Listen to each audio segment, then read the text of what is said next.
Chapter 110. A strange look flashed across Meng Qi's eyes.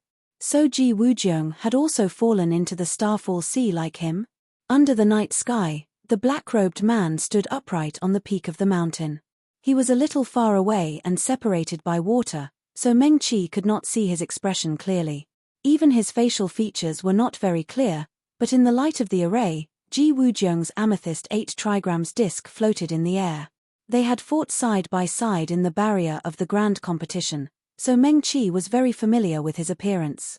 Meng Qi looked around and saw that there were 6 or 7 black-grey wolves that looked taller than humans on the hillside where Ji Wujiang was. Those wolves lowered their bodies slightly. In the night, their eyes were particularly bright. Even from so far away, she could see the fierce glint in those wolves' eyes. However, they seemed to be afraid of Ji Wujiang's array, so they had not made a move yet. Meng Qi frowned slightly. Ji Wujiang, was he okay? Ji Wujiang's spiritual energy was very unstable. In a place like the Starfall Sea where danger was everywhere, it was really dangerous. Meng Qi's eyes suddenly flashed. On the mountain peak, the man standing upright raised his hand, and the array shone brightly. The first to move was Ji Wujiang. Countless shadows rushed out from around him and rushed toward those grey wolves. In an instant, it was as if chaos had engulfed those grey wolves. Meng Qi looked for a moment again. Ji Wujiang was still standing in the same place. Although she could not see his expression clearly, Meng Qi could roughly imagine it. He was probably as arrogant as before and did not care about anyone. She sighed in relief. She remembered that in the grand competition's barrier, Ji Wujiang's amethyst 8 trigrams disc flashed very quickly at the most intense moment of the battle. At a glance, she knew that it was the most dangerous moment. Now, the amethyst 8 trigrams plate beside him was floating leisurely in the air. The purple light only flickered occasionally. It was obvious that he still had energy to spare. Meng Qi stared at Ji Wujiang for a while longer. Within the time it took for half an incense stick to burn, the 2 grey wolves that besieged Ji Wujiang on the hillside disappeared completely without a sound, as if they had never appeared. She was completely relieved. She memorized the approximate location of Ji Wujiang and continued to look in other directions. In the sky observation mirror, the Starfall Sea seemed to be unobstructed.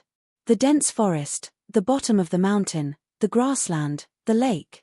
If it weren't for the ferocious beasts that appeared from time to time, it would look no different from the Trichiliachasm at night. The only thing that Meng Qi found strange was that she did not see any other Xiuzha. Even if the Starfall Sea was at the edge, it shouldn't be so calm. She was worried, so she looked even more carefully, afraid that she would miss something. After about half an hour, Meng Qi's eyes flickered. There was finally some movement in the sky observation mirror. There, the night of the Starfall Sea was illuminated by the burning flames on the ground. In addition to the flames, the sword light was deep and cold. 2 long swords with a sharpness that seemed to be able to cut through everything were moving in the air with a terrifying momentum. Meng Qi's eyes flashed slightly. She recognized one of the long swords. It was Qin Xiumo. She slowly exhaled. She had seen Qin Xiumo use his life-bond long sword many times. He cultivated both sword and method, so it was different from the long swords used by other sword xiu. The hilt of the sword was like flowing water, without a fixed shape. She finally found them. Meng Qi exhaled. Was that flame Chu Tianfeng? Before she could finish her thought, she saw a red lotus slowly rise. Each petal of the red lotus was like a burning flame, illuminating the black-clothed youth below it.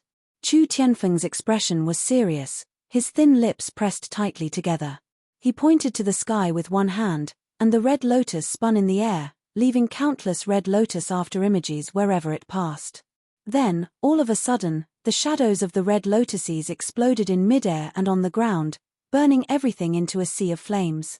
Then, a huge black wave wrapped in lightning rose from the ground, protecting Chu Tianfeng inside. Sikong Xing. Meng Qi quickly looked over. The girl in a red robe was standing not far behind Chu Tianfeng. Her hair was blown up by the strong wind, and she was focused on controlling the huge black wave. Beside Sikong Xing, Shui Chengxian. Meng Qi was stunned. He really came. She felt a little guilty. She had already destroyed his blood moon, although she wouldn't regret it, right? At this moment, seeing that Xue Chengxian actually entered the Starfall Sea because of her, Meng Qi felt quite guilty. She pursed her lips and looked behind Xue Chengxian. That's Li Che. Why is he here too? Meng Qi looked at Li Che, who was sitting cross-legged on the ground. Was he injured? Otherwise, even if he was a medical cultivator, he wouldn't be able to sit cross-legged on the ground in such a fierce battle. So, what exactly were they dealing with? Meng Qi looked for a moment, and the light of spells and sword lights flashed, but she still didn't see the enemies of her friends. She knew that her cultivation level wasn't high. If she appeared rashly, not only would she not be of help, but she would also be a hindrance. Therefore, she had to plan carefully before acting. Although the sky observation mirror could completely show her the situation of Xikong Xing and the others, it was still a little far away. Meng Qi took a deep breath and tried to calm herself down. Chu Tianfeng's fire illuminated the surroundings. She didn't see the huge black shadows of the fierce beasts. Meng Qi's pupils suddenly shrank. She saw it. They weren't huge fierce beasts. She was too prejudiced. At this time, around Qin Xiumor and the others were little flying insects that blotted out the sky and covered the earth, but they didn't look very big. Meng Qi opened her eyes wide, trying to see clearly. With the cover of the night, these flying insects were completely ignored by her at first. Everywhere Chu Tianfeng's flames burned, a dense mass of black shadows fell to the ground. Only then did Meng Qi see them. What exactly were they? In the blink of an eye, the battle had become more and more intense. Chu Tianfeng cast spells one after another, and the fire filled the sky, illuminating the surroundings as bright as day. Bees. Meng Qi's expression was solemn. In the fire, a large number of flying insects looked a little like bees. Xikong Xing's black waves swept over, protecting all her companions. This was especially true for Li Che, who was sitting cross-legged on the ground. He was enveloped from head to toe by her, and was protected by the black waves. Was he poisoned or injured? If they were flying insects, they were probably poisonous. Countless thoughts flashed through Meng Qi's mind. What kind of flying insects were these? She was originally kneeling beside the sky mirror, but after taking a quick look, she got up and ran to Yun Qingyan's room. Qingyan's Henjin. The white-robed man was still lying lazily on the recliner, holding a book in his hand. On the coffee table beside him were the fruits that Meng Qi gave him. Yun Qingyang heard the hurried footsteps, but didn't put down the book in her hand. She just asked casually, "What's wrong?" Qingyan's Henjin, Meng Qi quickly said, "In the Starfall Sea, are there any flying insects that look like bees?" She paused and quickly added, "White wings. I can't see the body clearly." She made a comparison in her mind, spread out her hands, and said, "It should be about half the size of my fist. The wingspan should be longer than my finger." What Meng Qi saw just now was the sky-covering wings that were illuminated by the light of Chu Tianfeng's fire. But in places where the light of the fire couldn't reach, those wings were like snow under the starlight. Yun Qingyan's gaze turned to her. "White wings? Like bees?" He thought for a moment and then said, "There is one kind." Meng Qi's eyes lit up. Yun Qingyang threw down the book in her hand. "Snow-tooth bees, poisonous. Once the cold poison enters the body, it can freeze a Xiuzhe into ice in 15 minutes. Even if they don't die, they can't move at all." Meng Qi took a deep breath. Snow-tooth bees. It was actually snow-tooth bees. This poisonous insect had long been extinct in the 3000 world. It was said that the 3 realms didn't exist anymore. She had only seen records of them in books. There were actually snow-tooth bees in the Starfall Sea? Meng Qi turned and ran towards the sky observation mirror. There were so many snow-tooth bees. If they weren't careful at Xikong Xing and were stung by these snow-tooth bees, she didn't dare to continue thinking. She quickly recalled the records about the snow-tooth bees in her mind.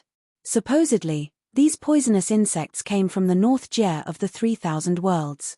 Thousands of years ago, they were considered a threat in the North Jie. Fortunately, the snow-tooth bees only came out when it snowed. At other times, they were dormant in their nests. Most of the cities in the 3,000 worlds, including some small towns, were guarded by sects. Even though the 4 seasons were like spring, there were basically no disasters like heavy snow, drought, or rain in the cities. So at that time, the snow-tooth bee's injuries were limited. Later, the Mo Xiu poisoned a kind of poisonous bee and the snow-tooth bees of the Mo world.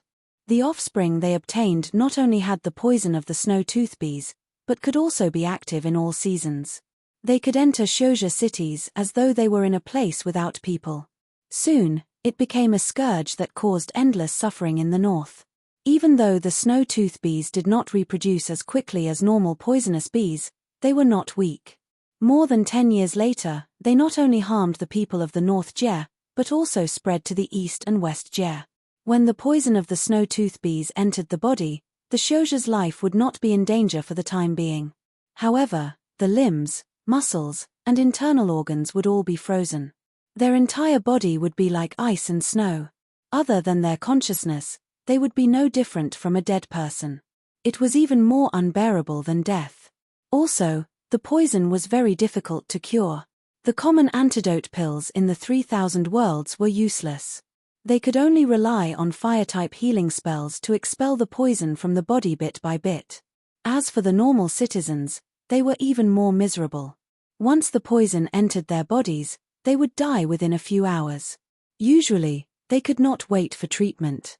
So later, the Xiuzhi of the 3,000 worlds and 4 Jie worked together to completely eliminate this scourge.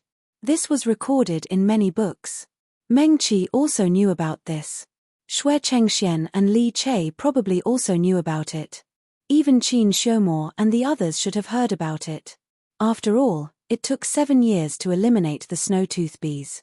Countless Sword Xiu and Dharma Xiu worked together and went to every corner of the North Jie to find the nest of the snow-tooth bees. Only then did they completely eliminate them. After thousands of years, the poisonous bees did not appear in the 3,000 worlds. When Meng Qi saw it, she really did not think of it. Moreover, the snow-tooth bees were said to be the size of her finger. Who would have thought that they would become about the size of her palm in the Starfall Sea? That poison, Meng Qi shook her head. She had already returned to the side of the sky observation mirror. Her hands were on both sides of the well. She took a deep breath. The battle was still intense in the sky observation mirror. Spells and sword light were everywhere. It looked like, Meng Qi's eyes narrowed. She suddenly realized that Li Che was not sitting cross-legged on the ground to heal himself. Instead, Xue Chengxian just happened to block her line of sight. In front of Li Che, there was a young man in white lying, Su Junmo. Su Junmo has been poisoned. No wonder I didn't see him just now. Meng Qi reached out to touch her storage bag. Countless thoughts flashed through her mind. Calm down. She took a deep breath. She could not be reckless. Not only would her recklessness not help, but it would also make the situation worse for her friends. Meng Qi's gaze fell on Chu Tianfeng, who was constantly using spells. Fortunately, he was here. The thing these snow-tooth bees were most afraid of was fire. Fire? Yes. Meng Qi reached out to the sky observation mirror. The clear well water was cold, and it made her even calmer. Meng Qi. Yun Qingyan's voice came from the entrance of the courtyard. Have you thought it through? His tone was indifferent. There's no return from the sky observation mirror. Yes. Meng Qi turned to look at him. Her eyes were clear, and her expression was firm. Qingyan's Henjin, thank you for taking care of me these days. She paused and then took out the wooden box containing the phoenix fruit from her storage bag. She carefully put it on the ground. The phoenix fruit can be used to make the Nirvana Dan. Meng Qi said, other than being able to bring the dead back to life and protect the Ling energy of the Xiuzhi, it can also help the Xiuzhi who have gone mad to see their true nature and ensure that their consciousness is not chaotic. Yun Qingyang stilled. His gaze moved from Meng Qi's face to the wooden box on the ground. Their consciousness is not chaotic. Yes. Meng Qi nodded. The Nirvana Dan is hard to come by, and is mostly used to save the dying. Actually, it can also be used to protect the consciousness of those who have gone mad. She thought for a moment and then quickly said, when a Xiuzhi goes mad, most of the Ling energy in their body will split, and their consciousness will be hard to control. Before Meng Qi finished speaking, Yun Qingyang already understood. That day, he had already shown the apparition of the 5 spirits splitting.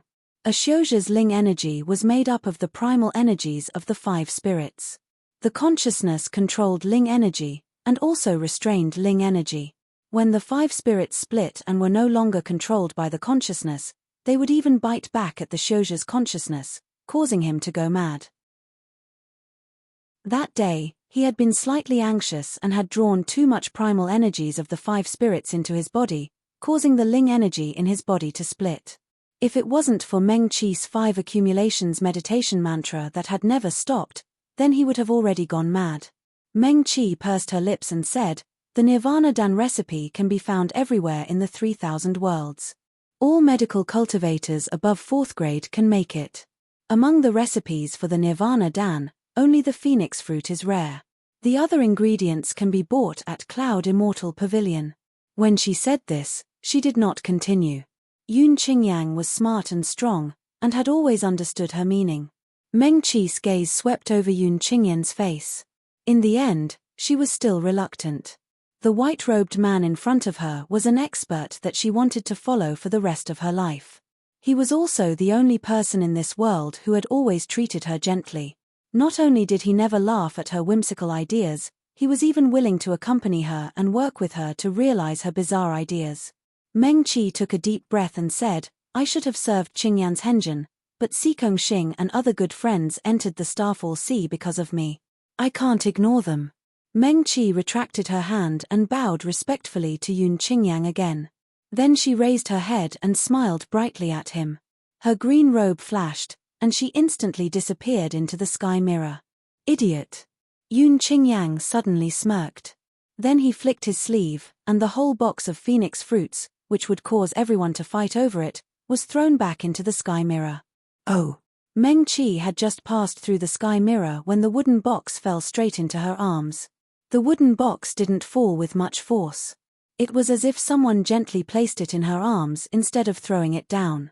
"Qingyan's Henjin," Meng Qi murmured and raised her head to look at the sky. But there was only the night sky and the twinkling stars. She couldn't see the world on the other side of the sky mirror at all. The sky mirror would never return. This was the Starfall Sea.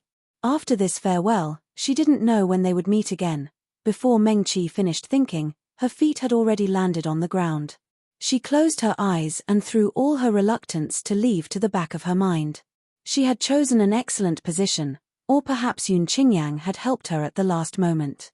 Meng Qi stood on the ground and happened to be beside Sikong Xing. She was also surrounded by the huge black waves. Above her, flames crisscrossed and red lotuses bloomed. It was Chu Tianfeng, who was doing his best to block the snowtooth bees. "Meng Qi!" Sikong Xing suddenly screamed. But just as joy flashed on her face, it instantly turned into horror. "Are you really Meng Qi?" She was still steadily releasing the spell in her hand. The black waves covered the sky and the earth, protecting everyone inside. Sikong Xing's bright eyes were full of vigilance. Not only her, but even Qin Xiumo, Chu Tianfeng, and the others all looked at Meng Qi. "Meng Qi?" Qin Xiumo's eyes flashed and he frowned slightly. Without batting an eyelid, he took a few steps closer to Sikong Xing. His natal long sword flew back and hovered by his side. The tip of the sword shone with a cold light and pointed directly at Meng Qi. Chu Tianfeng only glanced at her. The black-clothed young man's handsome face looked a little pale under the light of the fire. He was still gritting his teeth and using the spell to expel and burn the snowtooth bees. Xue Chengxian raised his finger and held the medicine knife horizontally in his hand. He silently looked at Meng Qi. Even Su Junmo, who was lying on the ground, and Li Che, who was sitting cross-legged next to him, looked over with solemn eyes. Meng Qi was stunned for a moment. She instantly reacted. Something else must have happened before. She didn't have time to explain. She smiled at Sikong Xing. Sikong Xing seemed to be relieved, but her vigilance didn't lessen much. "Meng Qi! Meng Qi!" Qin Xiumo suddenly spoke. He quietly looked at Meng Qi and suddenly asked slowly, Do you know who the little demon lord is? Meng Qi was stunned. She looked at Qin Shumo's dark eyes and murmured completely subconsciously, "You." She immediately shut her mouth again. But wasn't the little demon lord Qin Shumo? It was just that it wasn't the current him. It was the title that others gave him after he returned to the sect for revenge in his previous life. He massacred his close friends who had betrayed him in the past and seized the position of sect master by force. Moreover, it was the kind that only dared to call him quietly behind his back. There was no little demon lord in the current trichiliocasm. Demon Lord was the title they gave to the master of the most powerful devil residents in the devil world. Qin Shumo's lips quickly curled up. He immediately asked, "Meng Qi, do you know these poisonous bees?" "They're snowtooth bees." Meng Qi raised her head and looked around. She suddenly sucked in a breath of cold air. At this time, she was no longer facing the sky observation mirror and could see everything around her clearly. Around them, there were countless snow-tooth bees that covered the sky and covered the earth. Ran Wen. La each of them was about the size of her fist, and their white wings were flapping rapidly. In an instant, Meng Qi's ears were filled with endless buzzing noises. After Su Junmo was injured, Qin Shumo vaguely became the leader of this group. Even he recognized Meng Qi. Si Kongxing instantly cheered, "Meng Qi, it's really you." "Boo-hoo." She raised her hand, and another huge black wave surged to protect everyone in the middle. At the same time, she muttered, "Su Junmo is injured. He was stung by these damn snowtooth bees." "Yes." Meng Qi nodded. She looked back at Su Junmo who was lying on the ground. With a flip of her hand, a silver medicine knife was already in her hand. "Let's deal with the snowtooth bees first." Qin Shumo's long sword suddenly jumped up and killed a few snowtooth bees that had found a gap in the black wave while they were talking. "Meng Qi, do you have a way?" Meng Qi looked up at the sky and said, "I know the fire formation." Si Kongxing cheered, "Fire formation? Is it the legendary most violent fire formation in the three realms?" "Yes." Meng Qi pursed her lips. The formation she used to refine medicine was a modified version of the fire formation. It was a simplified and miniaturized version of the fire formation that Yun Qingyang taught her to make it easier for her to use. Even the second modified version of the fire formation was far less powerful than the original version of the fire formation. However, Meng Qi knew how to set up the grand fire formation. Si Kongxing was right. It was dangerous and violent, and the fire formation it summoned could be called the best fire in the three realms. If it was really used to refine medicine, even the cauldron would be burned to ashes. With Meng Qi's current cultivation, it was very difficult for her to use it. However, she had a soul-tethered talisman. The fire formation was engraved on the 5-spirit cauldron. With the help of the 5-spirit cauldron, she could take a gamble. She took a deep breath and bent down. The silver medicine knife in her hand moved quickly. In her other hand, she held 3 phoenix fruits. The smooth and small round fruit gradually warmed up in her hands. Yun Qingyang should have guessed what she was going to do, so in the end, he gave the phoenix fruits to her. Thinking of Yun Qingyang, Meng Qi's heart warmed slightly. However, this was only for a moment. She moved quickly, her blue robe almost turning into an afterimage. Si Kongxing's reaction was also very fast. With a tap of his finger, a ball of lightning wrapped around Meng Qi. The lightning was like a layer of armor that protected her. There were many of these snow-tooth bees, but they were very poisonous. Individually, they were only as strong as Jindan Xiuzhe. It was easy for Si Kongxing to protect Meng Qi. They had fought side by side for many days, and had formed a tacit understanding. When Si Kongxing split his attention to protect Meng Qi, Qin Shumo's long sword suddenly became faster. Other than this, he formed a spell with one hand. His long sword turned into countless sword shadows that charged towards the snow-tooth bees. Chu Tianfeng raised his hand. The fire on the red lotus lit up, and the surrounding fire shot into the sky. In this moment, the entire sky seemed to be lit up. None of them asked why, and they did not ask what Meng Qi was preparing to do. They seemed to have enough tacit understanding and trust between them. This was true for Meng Qi, and for the other partners. In this moment, the entire team's defense became even more impenetrable.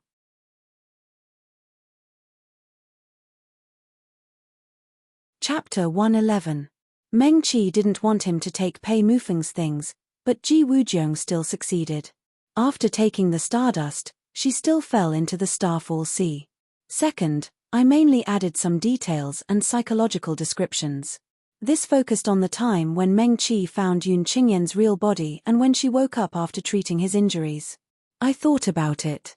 I still want Meng Qi to treat Yun Qingyang differently, and I don't want to make the story too complicated, so I'll try to make it as sweet as possible. Third, I changed the reason why Su Junmo and the others fell into the Starfall Sea. After explaining here, I still insist that Meng Qi fell into the Starfall Sea. Just her saying I'm safe was not enough to persuade her friends to leave her alone, unless Yun Qingyang intervened. Yun Qingyang could persuade Su Junmo, but she couldn't persuade Chu and Qin. After all, in Chu and Qin's hearts, Meng Qi was a person who would even sacrifice herself to save others.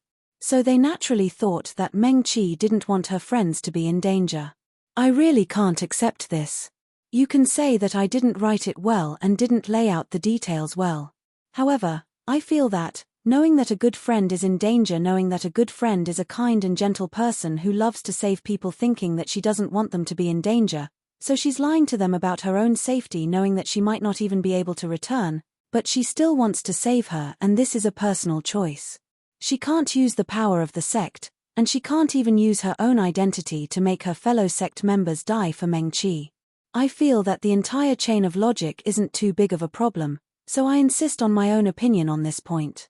Alright, that's about it. I hope everyone has a good time reading the novel. I also want to thank the little angels for staying by my side. 88 small red packets will be randomly dropped today. The porcelain bottle Meng Qi took out contained the blood he had taken from the Nirvana hawk when they had just entered the Starfall Sea. As soon as the lid was opened, a strong and pungent smell of blood wafted out from inside. It's the Nirvana hawk's blood. Li Che, who was standing next to Su Junmo, had his eyes lit up. Let me do it. He immediately volunteered. Okay. Meng Qi nodded. Li Che then summoned his natal cauldron. His cultivation and medical skills were both above Meng Qi's, and his natal cauldron had already been refined to the third realm.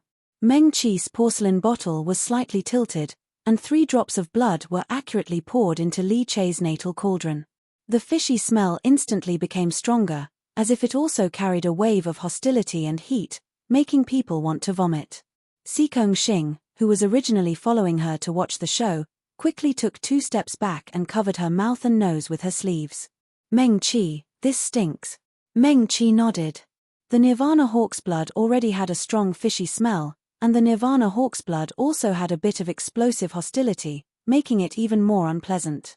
Even Chu Tianfeng, Qin Xiumor, and Xu Zijuan, sword cultivators and spell cultivators who had seen many bloody scenes, took a few steps back subconsciously to avoid the smell of blood that assaulted their noses. Meng Qi and Li Che, however, had no intention of avoiding it, and even Xue Chengxian surrounded them. What a strong smell of blood, and there's also a trace of hostility. He frowned. This is not ordinary Nirvana hawk's blood. Yes. Meng Qi nodded and didn't explain much. Xue Chengxian glanced at her, and cleverly didn't continue to ask. Li Che originally looked more like a refined and handsome scholar, but at this moment, his eyes were sparkling, revealing a rare fanatical side of him. He stretched out his hand and flicked his life cauldron, sending out spiritual energy, and the light enveloped the entire cauldron, and the 3 drops of Nirvana hawk's blood suddenly bounced wildly. Li Che was calm, continuously sending spiritual energy into the life cauldron, and the life cauldron finally simply spun quickly in the air. Meng Qi and Xue Chengxian watched with unblinking eyes. Kang Lang Academy's alchemy was quite famous in the 3000 worlds. Every year, they used medicine in the southern land to treat ordinary residents injured by miasma and miasma.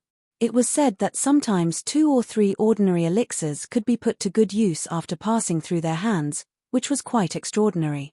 Li Che was the most outstanding disciple of the younger generation of Kang Lang Academy, and also the most valued disciple of his master, the head of Kang Lang Academy. He had already learned all the teachings of his master in alchemy. His life cauldron was also not an ordinary item. It spun madly in the air dozens of times, and then stopped. It seems. Sikong Xing, who was standing not far behind Meng Qi, suddenly tilted his head. It doesn't smell so bad anymore. Li Chei's life cauldron fell, and the 3 drops of blood had already turned into a red blood bead the size of a little finger's knuckle. Meng Qi reached out and picked it up. The bead was crystal clear and exquisite, and the strong smell just now had completely disappeared. She smiled at Li Chei. His skill in refining elixirs was above hers. Even Xue Chengxian couldn't help but look at Li Chei a few more times. Meng Qi picked up the blood bead formed by the Nirvana hawk's blood, and walked in front of Su Junmo. She took out a lotus pod from her storage bag, and took out 2 lotus seeds. This is. Without seeing the appearance of the flower, Xue Chengxian and Li Chei couldn't recognize the origin of this thing just by looking at the lotus pod. Purple lotus. Meng Qi said. Hiss. This time, even Xue Chengxian sucked in a breath of cold air. Purple lotus? Heavens! Li Chei stared at the 2 purple lotus seeds in Meng Qi's palm, and was extremely surprised. The legendary purple lotus that can cure all fire and heat poisons? Yes. Meng Qi nodded. The Nirvana hawk's blood was too overbearing, and there was no other suitable medicine in the Starfall Sea for the time being. She peeled off one of the lotus seeds, and crushed it together with the blood bead. Meng Qi's fingertips flashed, and she quickly pressed them on the side of Su Junmo's neck that was stung by the snow-tooth bee. Su Junmo sat cross-legged on the ground, and these 2 extremely cold and extremely hot treasures of heaven and earth instantly entered his body. He couldn't help but groan, and his body swayed back and forth. Meng Qi had already sat cross-legged opposite him. Her fingertips flashed faintly, and she sent the medicinal qi into Su Junmo's body. In her other hand, she was still holding the other lotus seed of the purple lotus. Su Junmo's face became extremely pale, and then instantly flushed red. This repeated many times. The thin layer of frost on his hair suddenly melted, and then suddenly froze, and fine beads of sweat appeared on his forehead. Meng Qi closed her eyes. She could clearly feel that since that day when she used the 5 accumulations meditation mantra to restrain Yun Qingyan's spiritual energy, not only did her medical skills improve, but she also seemed to be more proficient in using other medical skills. She had the blood of the Nirvana hawk, and now she was only using the most basic clear wind mantra to detoxify Su Junmo. The clear breeze technique could be considered one of the simplest and most basic medical techniques in the world of medicine. There were roughly as many medical cultivators in the entire Trichilia Chasm who knew the clear wind mantra. However, at this time, the 5 spirits cauldron above Meng Qi's spiritual sea was still constantly pouring spiritual energy snowflakes into her spiritual sea. As the spiritual energy snowflakes fell, the thin ice on the surface of her spiritual sea melted and quickly froze. At this time, when she used the clear wind mantra, the spiritual energy flowing in her meridians seemed to carry a bit of coldness. The coldness was different from the feeling of being poisoned. It didn't make Meng Qi feel uncomfortable, but it made her see her nature clearly. Her divine sense seemed to be able to clearly feel the flow of spiritual energy every time she used the mantra. Meng Qi had a feeling that if she kept using the mantra in this state, the speed of her mantra improvement would be faster. It wouldn't be an exaggeration to say that it would be twice the result with half the effort. Meng Qi pursed her lips and felt every trace of spiritual energy flow more attentively. The 5 spirits cauldron seemed to realize that its master understood its use, and gently swayed above her spiritual sea, like a child asking for praise. The Starfall Sea was quiet. Qin Xiumor and Xu Zijuan were still fully alert to the situation around them. Sikong Xing stood behind Meng Qi, and the index and middle fingers of his right hand were close together, ready to summon a huge wave to protect everyone at any time. Chu Tianfeng crossed his arms in front of his chest. He looked at Meng Qi, and then at Su Junmo. Under the starlight, his eyes seemed to be flickering slightly, and no one knew what he was thinking. Xue Chengxian and Li Chei stood beside Meng Qi. Neither of them made a sound, and they watched this scene silently. They were prepared. If Meng Qi couldn't hold on, they could take over at any time. Li Che stared at Su Junmo's red and white face for a moment, and then his eyes slowly moved up the slender fingers on the side of his neck, and finally fell on Meng Qi's face. He only glanced at it once, and then quickly turned his eyes away. See no evil. He knew that he shouldn't stare at a female cultivator like this. But it was very strange. Li Che frowned slightly. Ever since Meng Qi saw through Ji Wujiang's trick in the inn in Descending Star City and saved him, he would always see this elegant girl in a green robe with a faint expression in his dreams. Sometimes, even during the day, some incoherent and even strange images would suddenly flash through his mind. In every image, there would be the figure of fellow Daoist Meng. Li Che's face was slightly hot. He shouldn't have any improper thoughts about Meng Qi. It was good that they first met. Later, when they met again in the apricot forest, he saw her outstanding performance in the barrier of the competition. Li Che admired her. That day, when the apricot forest traditional Chinese medicine cultivators were excited, the blood in his chest was also burning, and he was worried about Meng Qi. But that shouldn't be the kind of thing that would flash through his mind occasionally when he was distracted during the day. Li Che's face was burning more and more.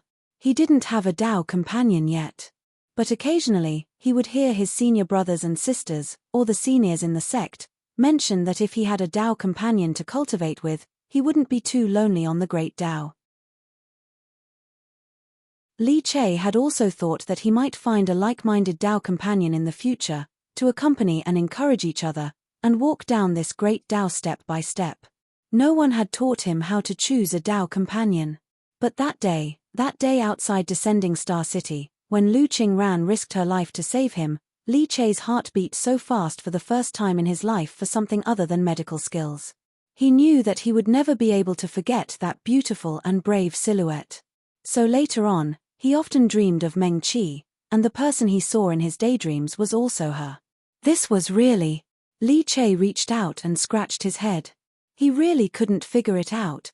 He really didn't have any improper thoughts about this fellow Daoist Meng Qi. He could swear in the name of the medical ancestor. Li Che's heart was a little messy. Later on, he heard that Meng Qi fell into the Starfall Sea. Remembering that she saved his life, he volunteered to follow her into the Starfall Sea. Lu Beek. Net at this time, he saw Meng Qi again. The girl was wearing a green robe and had black hair. She should have been waiting for them to save her, but she was like a divine soldier descending from the sky. She was even so calm, no different from what he saw in the barrier of the competition. Li Che sighed softly. His heart wouldn't beat so fast when he looked at Meng Qi. Why would he dream of her? Just now, when he stared at her in a hurry, it seemed that several images of her flashed through his mind.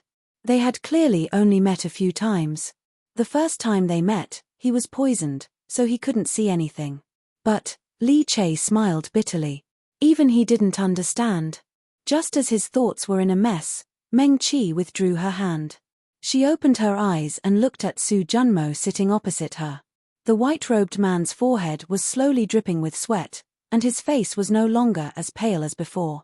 After a while, he exhaled a cloud of white mist and slowly opened his eyes. How do you feel? Meng Qi asked as she reached out and pressed Su Junmo's wrist. Before her fingers touched him, the white-robed man suddenly withdrew his hand and avoided Meng Qi's fingers. Meng Qi raised her eyebrows. Su Junmo hurriedly glanced at her and quickly turned his head away, not daring to look into Meng Qi's clear eyes that were full of doubts. His voice was dry and hoarse, sounding particularly awkward. I'm fine. Su Junmo took a deep breath and said in a hoarse voice, I'm fine. The poison is cured. The ardent eagle's blood is indeed powerful. As he spoke, he closed his eyes and shook his head heavily. Meng Qi stood up. It wouldn't hurt to let her feel his pulse. Su Junmo was still sitting cross-legged on the ground. He seemed to be in a dilemma and was struggling desperately in his heart. He remained in that position for a long time without moving. Even Sikong Xing couldn't stand it anymore and walked over to Su Junmo. She bent down and almost touched his face. Su Junmo, are you okay? I'm fine. Su Junmo murmured. He sat for a while and finally stood up. Qin Xiaomor slowly walked to Chu Tianfeng's side and raised his chin at the obviously awkward white-robed man. The black-robed youth understood and stared at Su Junmo. I'm fine. Su Junmo took a deep breath again. He bowed to the crowd. It's my fault for making everyone worry. Su Junmo looked up and quickly glanced at Meng Qi. He said, Meng Qi. Qi. He almost squeezed out the two words Qi with great difficulty. Thank you for saving me. He said these words very quickly. Su Junmo paused and suddenly remembered something. He quickly took out a brocade pouch from his storage pouch and stuffed it into Meng Qi's hands. I know your rules. The spirit stones, here.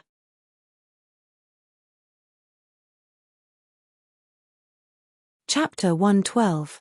Meng Qi. The cyan brocade pouch was light in her hand, and it was embroidered with an exquisite flower pattern. Meng Qi subconsciously sent a bit of spirit energy into the brocade pouch. Then, she couldn't help but gasp. Su Junmo. There were 900 Xian spirit stones in the brocade pouch. Meng Qi had extorted 2,000 Xian spirit stones from the Shui family. Including the ones she had spent on the barrier earlier, she still had more than 1,900 stones left. The cultivators in the 3,000 worlds mostly used ordinary spirit stones. Unless it was at an auction like the heavenly auction house in the sky beyond heaven, it was rare to see them. 900 Xian spirit stones was not a small number in any sect in the 3,000 worlds. Even large sects like the Wind Alliance, the Shui family, or the Burning Sky Palace would not take it lightly. Su Junmo. Meng Qi threw the brocade pouch back to him. It's not calculated like that. She paused and explained, you came to save me, and I'm also the reason why you were poisoned. But. Su Junmo frowned. Meng Qi waved her hand at him and continued, even if you didn't come for me, if we came together to explore the Starfall Sea, no matter who was injured, others would not stand by and do nothing. If we could save you, we would naturally save you. Su Junmo. He understood what Meng Qi was saying, but it was not calculated like that. He held the brocade pouch and slowly lowered his hand, holding it tightly. This was no longer about spirit stones. Su Junmo looked at Meng Qi. The girl in cyan robes was still calm, and her eyes were clear and firm as she focused on the situation around her. She always knew what she was doing and what she wanted. Su Junmo thought vaguely. He suddenly lowered his head and looked at the brocade pouch in his hand, and the corners of his lips rose quickly. Meng Qi. Su Junmo strode toward Meng Qi.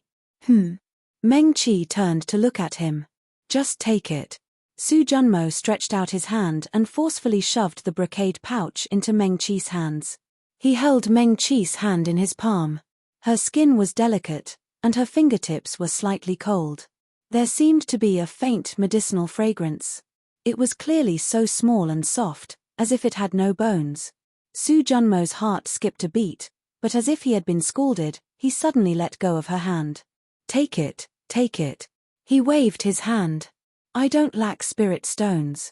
Meng Qi, I feel like I've been hurt.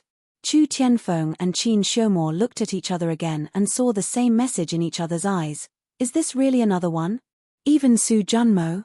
Crash. How many people had Meng Qi picked up? Meng Qi. Qin Xiaomor suddenly raised his chin at Meng Qi. Take it. Su Junmo has more spirit stones than he can spend. Yes, Meng Qi. Chu Tianfeng immediately followed up. Does fierce eagle blood cost money? That purple lotus doesn't need spirit stones. Take it, take it. You can even use it to buy medicine. Meng Qi. Shui Chengxian also smiled. Just take it. He paused and said, the 12 medical cultivation sects, including the Medical Cultivation Spell Union, all have a clear rule that medical cultivators should treat the injured and sick not for money, but also should not completely sacrifice themselves. Yes. Li Che also nodded. Our Surging Waves Academy usually accepts spirit stones. Meng Qi didn't know whether to laugh or cry. She didn't say that they shouldn't accept it, but these people probably didn't know that there were a total of 900 spirit stones in this brocade pouch. Including in her previous life, Meng Qi didn't accept spirit stones or remuneration when she saved people. It was just that sometimes it was very special. Occasionally, when she met people who were seriously injured, they would already be unconscious. For example, when Meng Qi picked up Su Junmo in her previous life, the talkative fox couldn't even maintain his human form and had reverted to his original form. He was lying on the decaying leaves in the dark forest, dying. If it wasn't for the warmth in his chest and his instinct as a heavenly demon noble allowed him to protect his heart meridians and spiritual sea, he would have died long ago. In the beginning, for at least 10 days, Su Junmo, who had reverted to his original form as a white fox, couldn't even open his eyes. Other than the faint breathing from his nose and his still beating heart, he was no different from a dead person. When Meng Qi finally pulled him back from the gates of hell, Su Junmo took 2 more breaths and started talking. She couldn't interrupt at all. At that time, Meng Qi only felt that there were 1,000 bees buzzing in her ears every day. Even when she fell asleep at night, she dreamed that she had fallen into a huge beehive. Thousands of bees were buzzing around her and trying to drill into her ears. Her only thought at that time was to quickly cure Su Junmo and never see him again in this life. Therefore, on the night that Su Junmo was cured, Meng Qi immediately packed up her things and ran to another city hundreds of miles away. She found the largest and most luxurious inn with a hot spring and comfortably soaked in the hot spring. She slept for 12 hours in one go. How could getting paid be more important than getting rid of the talkative fox? She had completely forgotten Meng Qi. Meng Qi was immersed in her memories when Xue Chengxian slowly walked to her side and said gently, "The 12 medical cultivation sects and the Medical Cultivation Assembly Alliance have their own rules. Do you know?" Meng Qi raised her eyebrows. This time, even Li Che couldn't help but laugh. Meng Qi, they could be considered as partners who had fought side by side and gone through fire and water together. Li Che heard everyone call her that and followed suit. Even I know. Anyway, they were still resting and had just wiped out the snowtooth bees. Everyone was in a good mood. Xue Chengxian looked up at the night sky of the Starfall Sea and then looked down at Meng Qi. The starlight here was much brighter than in the 3,000 worlds. The starlight fell on Meng Qi's elegant face. Even her long eyelashes seemed to be dyed with a faint layer of starlight. Her eyes were bright and clear as if they were filled with small stars. Xue Chengxian looked at the confusion in Meng Qi's eyes and couldn't help but laugh again. The Starfall Sea was indeed dangerous, but there was no Wind Alliance, no Xue family, and no sect or family here. There was only a group of pure and brave companions. Xue Chengxian raised the corner of his lips. In this place known as the most dangerous place in the 3,000 worlds. After just experiencing a battle, he actually felt unprecedentedly relaxed. If medical cultivators treat ordinary people or cultivators, the other party can't afford to pay. Xue Chengxian said, they can go to the Medical Cultivator Conference Alliance to get part of the payment, but they must record the treatment and give it to the alliance. I see. Meng Qi nodded thoughtfully. In fact, the Medical Cultivator Conference Alliance did a lot for the medical cultivators in the 3,000 worlds. Xue Chengxian looked at her with a smile. So even if you don't take these spirit stones, you can go to the alliance to get them after leaving the Starfall Sea. The snowtooth bees are relatively rare, and the fierce eagle blood, and this is the Nirvana fierce eagle blood. There should be a lot of spirit stones. He thought for a moment and said, there should be at least 300 to 500 ninth grade spirit stones. Hearing this, Li Che scratched his head in embarrassment and said, I also went to the alliance to get spirit stones. Meng Qi nodded. She picked up the brocade pouch and glanced at Su Junmo. Meng Qi counted and took out 20 Shen spirit stones and returned the rest to him. These are enough. As she spoke, she put the 20 Shen spirit stones back into the brocade pouch. Su Junmo took the brocade pouch and looked at it. He was speechless. Was his life so worthless? This was not just for the snowtooth bees, but more for. Su Junmo opened his mouth, but said nothing in the end. He coughed lightly and looked around. He said in a low voice, there were dangers at every step in the Starfall Sea. I was too careless. He paused, as if he was explaining to Meng Qi, and continued, not long after we passed through the forest, we encountered an injured cultivator. Meng Qi nodded. It was not strange to encounter injured cultivators in the Starfall Sea. But that was not a real cultivator, but an illusion. Su Junmo hesitated and said, "Illusion?" Meng Qi asked. "Yes." Su Junmo nodded and continued, "The snowtooth bees are used to confuse people with illusions." What we saw was a young female cultivator lying on the ground. She seemed to be injured and was asking us for help. "Wait." Meng Qi keenly grasped the crux of Su Junmo's words. "You mean, all of you saw the same illusion?" "Yes." Su Junmo's face suddenly turned red for some reason. He looked away and nodded lightly. Meng Qi nodded. She lowered her eyes and thought seriously. Was it poison? Or was it some kind of illusion spell? Or an array? When Meng Qi thought of this, she looked at Chu Tianfeng. The black-clothed youth raised his eyebrows. From the time Meng Qi appeared until now, he had not said a word to her. It was not a spell. Chu Tianfeng said firmly, guessing what the other party wanted to ask. "We were not poisoned either." Xue Chengxian continued. Meng Qi tilted her head and glanced at him, then nodded silently. If it was neither, it could be a magic treasure or an array. She looked into the distance and looked around. The night still shrouded the earth, and the stars in the sky were far brighter than the 3,000 worlds. The starlight was so dense that it seemed to have substance. Meng Qi even felt that she could see the flow of spiritual energy under the night sky. The cultivators of the 3,000 worlds had to use cultivation techniques to turn the spiritual energy into their own. Su Junmo and Sikong Xing were different. When they breathed in and out, the spiritual energy contained in the starlight would naturally be turned into their own by the star array that they were born with. This should be the most suitable place for yarrow cultivators to cultivate. Similarly, it was also very suitable for rare birds and strange beasts. They were not comparable to heavenly demons, but in this starfall sea, they could also cultivate with twice the result with half the effort.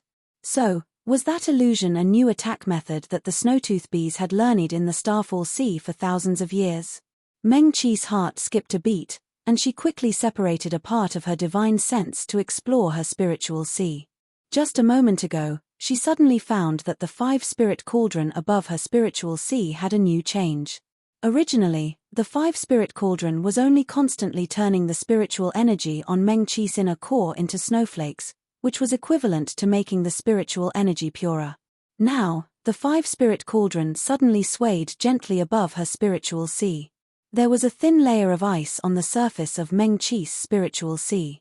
As the 5-spirit cauldron swayed, the snowflakes began to fall in a regular pattern. It seemed to be using these spiritual energy snowflakes to draw on the thin ice of her spiritual sea. In just a moment, a complete and simple pattern was drawn on the thin ice. It was a new array. In the blink of an eye, Meng Qi remembered all the arrays. Was it an illusion array? Meng Qi thoughtfully stretched out her finger and quickly drew the array in the air. If Yun Qingyang was here, she would definitely recognize what this was. She thought subconsciously. Then, Meng Qi instantly realized that she had already left the Great Desolate Island through the sky observation mirror. The sky observation mirror had never returned. Although Yun Qingyang and she were still in the Starfall Sea, they were now in different parts of the world. Meng Qi's eyes dimmed slightly, but under the cover of the night, no one noticed the change in her expression. Meng Chichi. Su Junmo was the one who knew the arrays the best among these people. However, ever since he was cured of the poison, every time he called Meng Qi, it seemed particularly awkward. He always wanted to say something but hesitated. Have you thought of something? Su Junmo glanced at Meng Qi and asked carefully. It might be a kind of illusion array, Meng Qi said.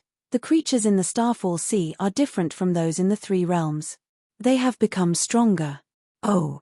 Su Junmo immediately nodded. If it was an illusion array, everyone here's understanding of arrays added together probably couldn't compare to a strand of Meng Qi's hair. After all, she was taught by a famous teacher. Even if all the cultivators in the 3 realms were counted, the person who taught her could be called the #1 array master in the world.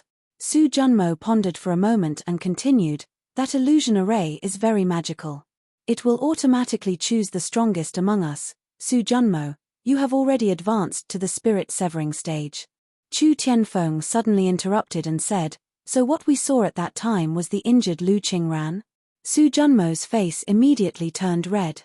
He didn't refute Chu Tianfeng first. Instead, he carefully glanced at Meng Qi. Meng Qi's expression was as usual. The 3 words Lu Qingran didn't make her expression change. Su Junmo secretly sighed in relief. Si Kongxing frowned and suddenly said, "Su Junmo, why do you seem to," she asked, "you seem to be very afraid of Meng Qi?" In the time it took to say these few words, Su Junmo secretly glanced at Meng Qi a few times with that kind of gaze. Si Kongxing was the most familiar with the 2 of them. The 3 of them had traveled together for a long time. Su Junmo usually treated them quite well. In any case, he would never look at Meng Qi and herself like that. "What nonsense are you talking about?" Su Junmo waved his hand. He coughed twice and quickly said, Meng Qi, don't listen to her nonsense. I didn't do anything wrong. Why would I be afraid of you? Ha ha, ha ha ha. You sound like you're trying to hide 300 taels of silver here. Si Kongxing snorted twice and said, "Xing xing." Meng Qi shook her head at Si Kongxing and explained, "Lu Qingran and I were both disciples of Cool Breeze Valley. She was also my senior sister. Our relationship was ordinary, and there were some misunderstandings."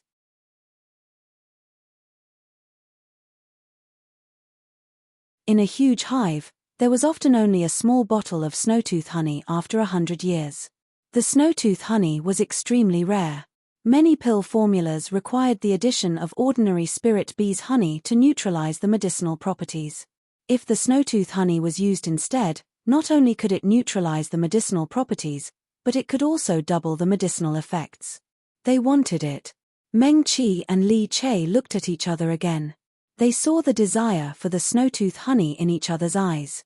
She quickly looked around and said decisively, "The hive of the snowtooth bees is nearby. They won't be too far away from the hive. Now that the snowtooth bees have been killed, there shouldn't be any danger in the hive." Yes. Li Che's eyes lit up. His face was full of yearning. "With this as the center, we'll search the surrounding 300 feet. Meng Qi said, "If there's nothing, we'll go back the way we came." She looked at Su Junmo and then at Xue Chengxian. She asked, "Is that okay?" Yes. Su Junmo had no principles in front of Meng Qi. He nodded repeatedly. "We can't go back empty-handed." Xue Chengxian smiled and nodded. Meng Qi's request was not too much. It was only 300 feet. If there was any danger, they should have encountered it by now. "Okay," he said, "we can't go back empty-handed. Don't split up."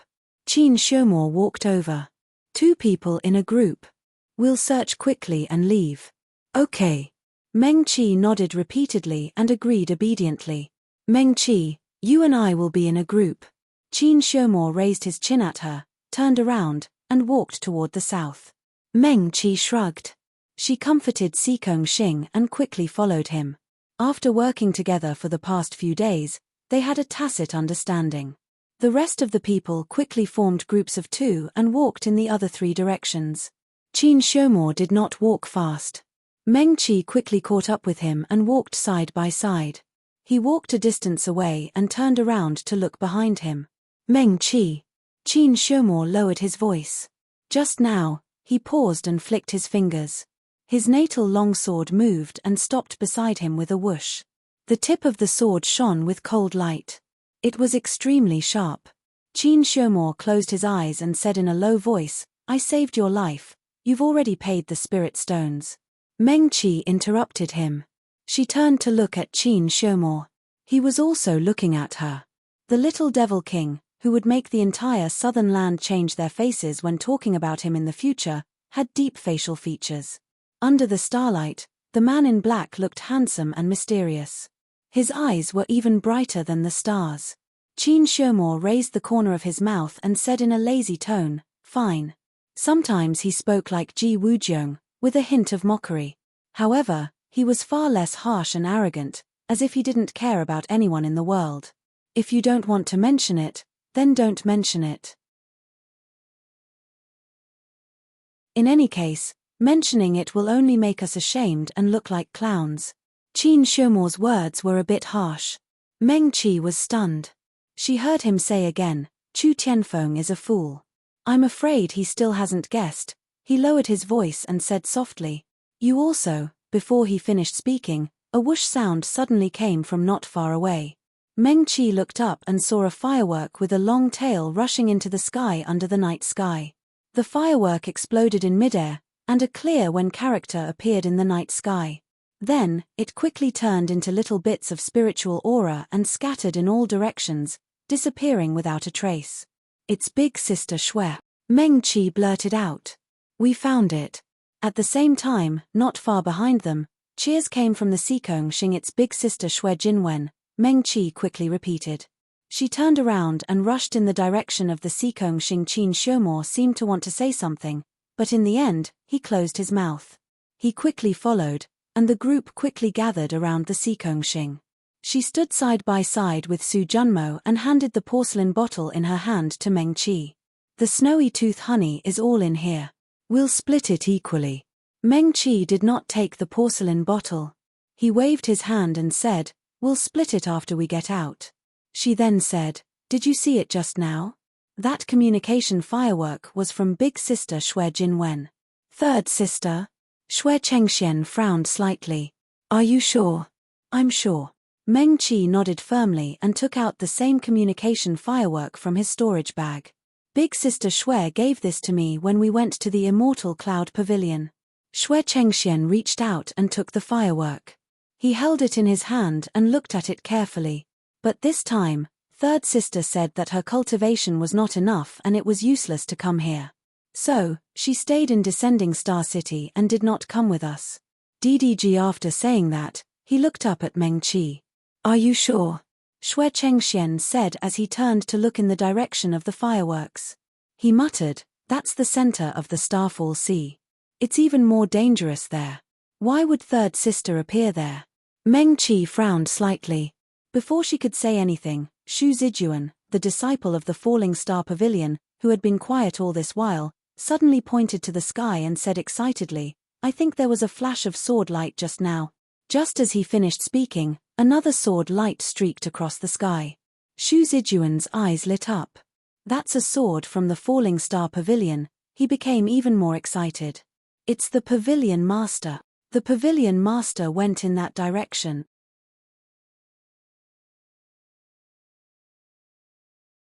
Chapter 113. Meng Qi looked in the direction Xu Zijuan was pointing and saw a meteor streaking across the sky. Even in the Starfall Sea, the cold light of the sword Qi was dazzling. As expected of the Starfall Sea. Did Pavilion Master also see the signal firework just now? Xu Zijuan turned to look at Meng Qi. He went in that direction. Then now. Qin Shimo stepped forward. What's your choice? He wasn't the one with the highest cultivation in the team, but he was the most decisive. Along the way, everyone seemed to be used to listening to his commands. Let's go and take a look. Meng Qi said decisively.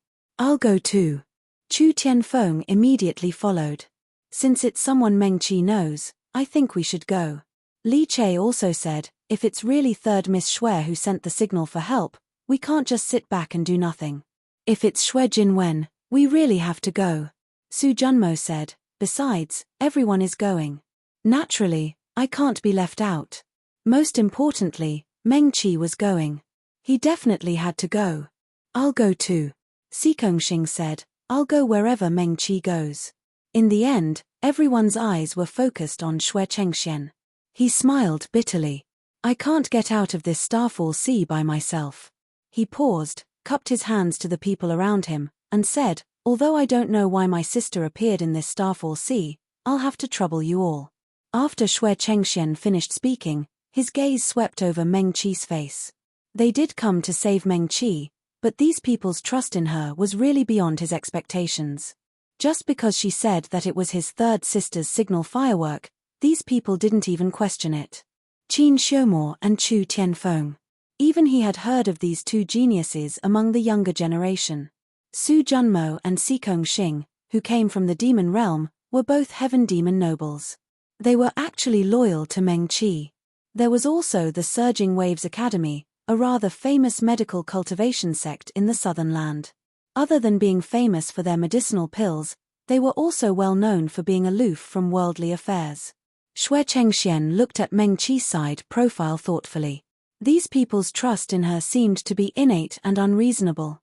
Such a strong cohesiveness. He narrowed his eyes and looked at his hand hanging by his side. Actually, it wasn't that he couldn't understand. After all, that day in the apricot forest, when they saw the poisoned third younger sister, when everyone was still worried about this and that, it was she who rushed forward without hesitation just to save her. That day, even Xue Chengxian himself didn't hesitate to give the blood moon he carried with him to Meng Qi. Then let's go. Qin Xiaomo nodded slightly. He glanced at Meng Qi and said, Meng Qi, follow me. Okay. Meng Qi nodded. Holding the silver medicine knife in her hand, she stood obediently behind Qin Xiaomo. With a soft clang, Qin Xiaomo and Xu Zijuan's natal longswords appeared together and hung in the air on both sides of the crowd. Meng Qi turned to look at Qin Xiaomo's natal longsword. He cultivated both sword and technique, so the longsword had a strange and mysterious aura. Qin Xiaomo glanced at her and suddenly raised the corner of his mouth. Fourth realm perfection. Amazing. Meng Qi praised sincerely. Qin Xiaomo was a nascent soul cultivator. Not only did his natal longsword have a sword spirit, but he was also able to cultivate to the fourth realm perfection. He was one of the best among sword cultivators. As if to prove his words, Qin Xiaomo pointed his finger lightly. His natal longsword suddenly moved forward, cutting through the night sky as if it directly merged into the night. If Meng Qi hadn't been staring in that direction, she almost couldn't find the trace of his longsword. Her heart skipped a beat, and her body suddenly became warm. A ball of flame circled around her, and finally enveloped her completely. The flame gradually became transparent and vaguely floated beside Meng Qi. Meng Qi turned around and saw Chu Tianfeng raise his eyebrows at her. Xikong Xing, who was standing beside him, made a spell with her hand. A black shadow jumped out in front of her and then disappeared into the ground in front of her. In addition to Xikong Xing's powerful defensive spells, this was also her specialty. The black shadow was actually a water-type spell. It could sink into the ground and secretly investigate the situation. Xue Chengxian and Li Che followed closely behind Xikong Xing and Chu Tianfeng. Su Junmo was behind them. He was about half a meter away from Xue Chengxian and Li Che, so it was inconvenient for him to talk. Meng Qi couldn't help but smile. The talkative fox must be feeling very uncomfortable. His mouth was probably sore from keeping it shut. She retracted her gaze and looked forward. This group of people clearly hadn't known each other for long, but they had a tacit understanding. They should have all fought side by side in the Starfall Sea and cultivated this tacit understanding. One could imagine how many battles they'd experienced before. Meng Qi's gaze narrowed slightly, and her heart felt warm. These people had all come to save her. She flipped her left hand, and several Xian spirit stones were already in her palm. She hadn't practiced her silver medicine knife very well. At most, it was just a decoration. In battle, she probably still had to rely on formations to fend off enemies. Qin Xiaomo glanced at her out of the corner of his eyes. He saw the light of the Ling stones flashing between her fingers. Xian spirit stones? He asked. En. Meng Qi nodded. Their group quickly walked towards the place where the signal fireworks had gone off. The snow-tooth bees weren't just dangerous to Xiuzhe. They were also dangerous to the strange beasts of the Starfall Sea. Meng Qi and the others knew that they hadn't encountered any other strange beasts after passing through the clearing where the snow-tooth bees had attacked them. Meng Qi followed closely behind Qin Xiaomo. She had always been obedient in this regard, so she walked step by step carefully. After passing through the clearing in the hilly area, and then two small mountains that weren't very tall, Meng Qi had just taken a step when Xu Zijuan's life bond sword almost brushed past her cheek with a whoosh. A sharp cry sounded. Like a rooster whose neck had been grabbed, a black bug the size of Meng Qi's finger fell to the ground. Shao shooting gap. That black bug had been cut in two by Xu Zijuan's sword. When it fell to the ground, Its legs were still struggling. It's a golden silk beetle. Meng-Chi looked down. She kicked the black bug lightly and flipped it over. On the back of the black bug, there indeed seemed to be thin golden threads mixed in. She took out her natural silk gloves and put them on. She took out a small box and put the golden silk beetle inside. This golden silk beetle can be used as medicine. Meng-Chi held the box in her hand and asked Qin Shemo, "Who is keeping these things for?" "We'll divide them after we get out of the Starfall Sea." "Me." Qin Shemo glanced at her, took the small box, and threw it into his storage bag. After this small episode, they continued to walk forward. The Starfall Sea is full of spiritual energy. Qin Shemo whispered to Meng-Chi as they walked, "No wonder so many cultivators end up in the Starfall Sea to train. Cultivating here is indeed twice the result with half the effort." "Yes." Meng-Chi nodded. "When I reach the spirit severing stage, I'll enter the Starfall Sea again." Qin Shemo continued, "It's the best place to practice swordsmanship." Shu Zijuan nodded. Pavilion Master also said so. "If we want to pursue the great Tao of swordsmanship, we have to enter the Starfall Sea at least once." Meng-Chi didn't say anything. The appearance of the golden silk beetle seemed to be a signal that they had left the Snowtooth Bee's territory. They hadn't walked far when Qin Shemo suddenly stopped. "Be careful." His gaze was piercingly cold, and he quickly looked around. Now Meng-Chi and the others were between 5 or 6 hills, and the place they were in was much smaller than the open space where the Snowtooth Bees had appeared. Chu Tianfeng and the others also stopped, and their 2 long swords moved quickly in the air.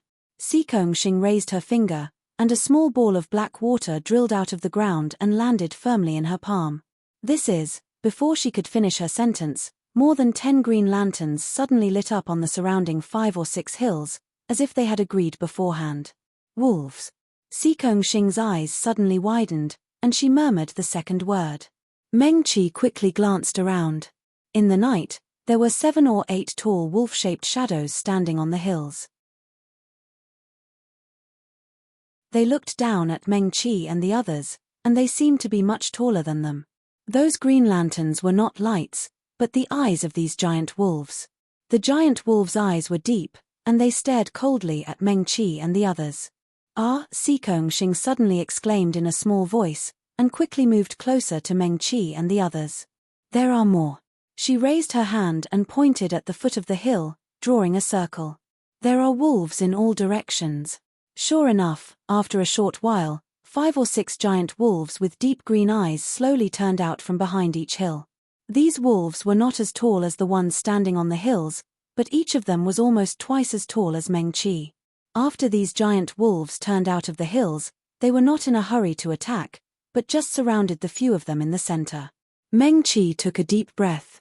Qin Shemo and Shu Zijuan's long swords suddenly stopped, and hung above everyone's heads, the tips of their swords pointing in 2 directions. Chu Tianfeng raised his hand, and a circle of blue flames ignited, protecting the 8 of them in the center. Meng-Chi and the others gathered together, standing back to back in the flames.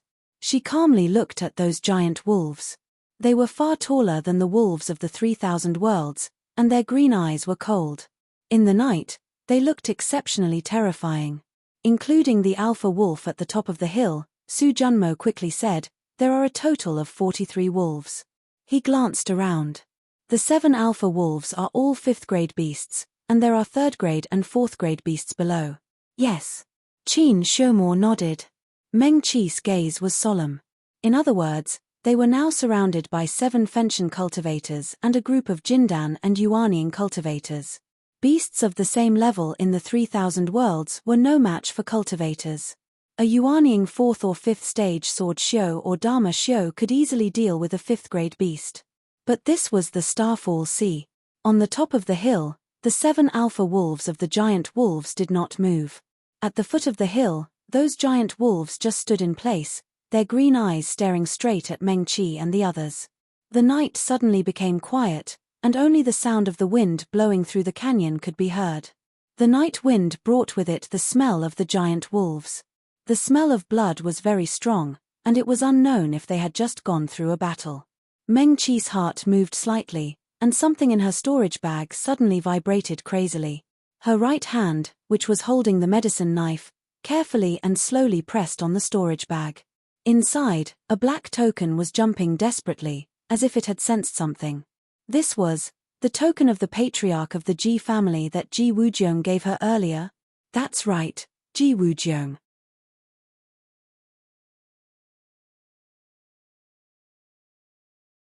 These giant wolves at the foot of the hill obeyed orders, and not a single one rushed out to save their companions. They were cold-blooded, ruthless, and terrifyingly obedient. They didn't look like ordinary beasts anymore. Instead, they looked more like an organized sect of cultivators. If the snowtooth bees had such a command and organization, they probably would not have been able to last until Meng Qi appeared. Qin Xiumo's expression was serious, and he looked at the distant top of the hill, at the giant wolf that was fighting with his long sword. The other party had already stopped, and its green eyes looked down at them coldly. It was clearly just a strange beast, but the light in its eyes revealed some coldness and disdain, as if it already had human feelings. Xing probably also felt that these giant wolves were a little strange. She opened her mouth, and suddenly said, "I remembered a legend." Everyone was paying attention to the movements of the giant wolves at the top of the hill or at the foot of the hill, and only Meng Qi responded. Previously Xing swallowed with some difficulty, and spoke quickly. When I asked my father to investigate the Sea of Falling Stars, he told me that if there were sky demons in the demon realm who made mistakes, they would not be killed, but they could not be allowed to continue to stay in the demon realm, and sometimes they would be punished into the Sea of Falling Stars. Meng Qi turned to look at Xing. These giant wolves are very similar to the snow wolves of our sky demon clan in the demon realm. Su Junmo continued and said, "Yes." Xing nodded. Before the sky demons who make mistakes are punished into the Sea of Falling Stars, they will be punished by the Demon Lord, and will never be able to regain their human form, and can only maintain their beast form. Their realm can no longer be improved, and they will always be in whatever realm they enter the Sea of Falling Stars. Su Junmo nodded. These are called sinful demons. Although they can't transform into human form, but, there were a total of 7 snow wolves on the 6 hills around them. Only 2 snow wolves were on one of the hills. Before Su Junmo could finish, one of them suddenly said, "There are also sky demons." The 8 of them all looked at the giant snow wolf, and Meng Qi realized that this snow wolf only had one green eye. They were a little far apart, and it was night time, so she could not see the other eye clearly, and thought that it was probably blind. Su Junmo and Xing meant that these were sky demon snow wolves.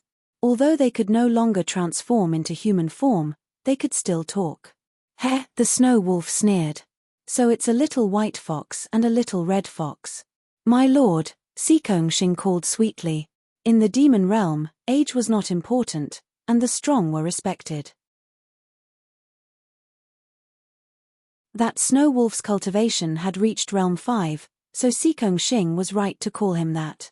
She pursed her lips and continued, "We came to save our friends, and we don't mean to offend you, my lord. Could you let us pass, my lord?" "Sure," the snow wolf answered lazily. "Thank you, my lord." Xing beamed with joy. She did not expect this snow wolf to be so easy to talk to. "It's just that." The snow wolf raised its front paw. Its huge front paw drew a circle around Meng Qi and the others, and finally stepped on the ground again. "Leave this female golden core cultivator, and you can all leave," he said coldly. "Don't even think about it." Qin Xiumo and Chu Tianfeng took a step forward. "Human cultivators?" The snow wolf coldly glanced at the 2 of them with one eye. Merely nascent soul human cultivators. Although he was in wolf form, the sarcasm in his words could not be more obvious. Even his green eyes seemed to be dyed with a touch of ridicule. "Ignorant child who doesn't know the immensity of heaven and earth, do you think your long sword can stop me? Your grandpa wolf just doesn't want to bother with you, otherwise your long sword wouldn't be able to block my attack." "My lord." Xing took another step forward. "This female golden core cultivator is also our good friend. Could you let her leave with us? If my lord has any orders, we'll definitely do our best to fulfill them." "Little red fox." That snow wolf lazily glanced at her.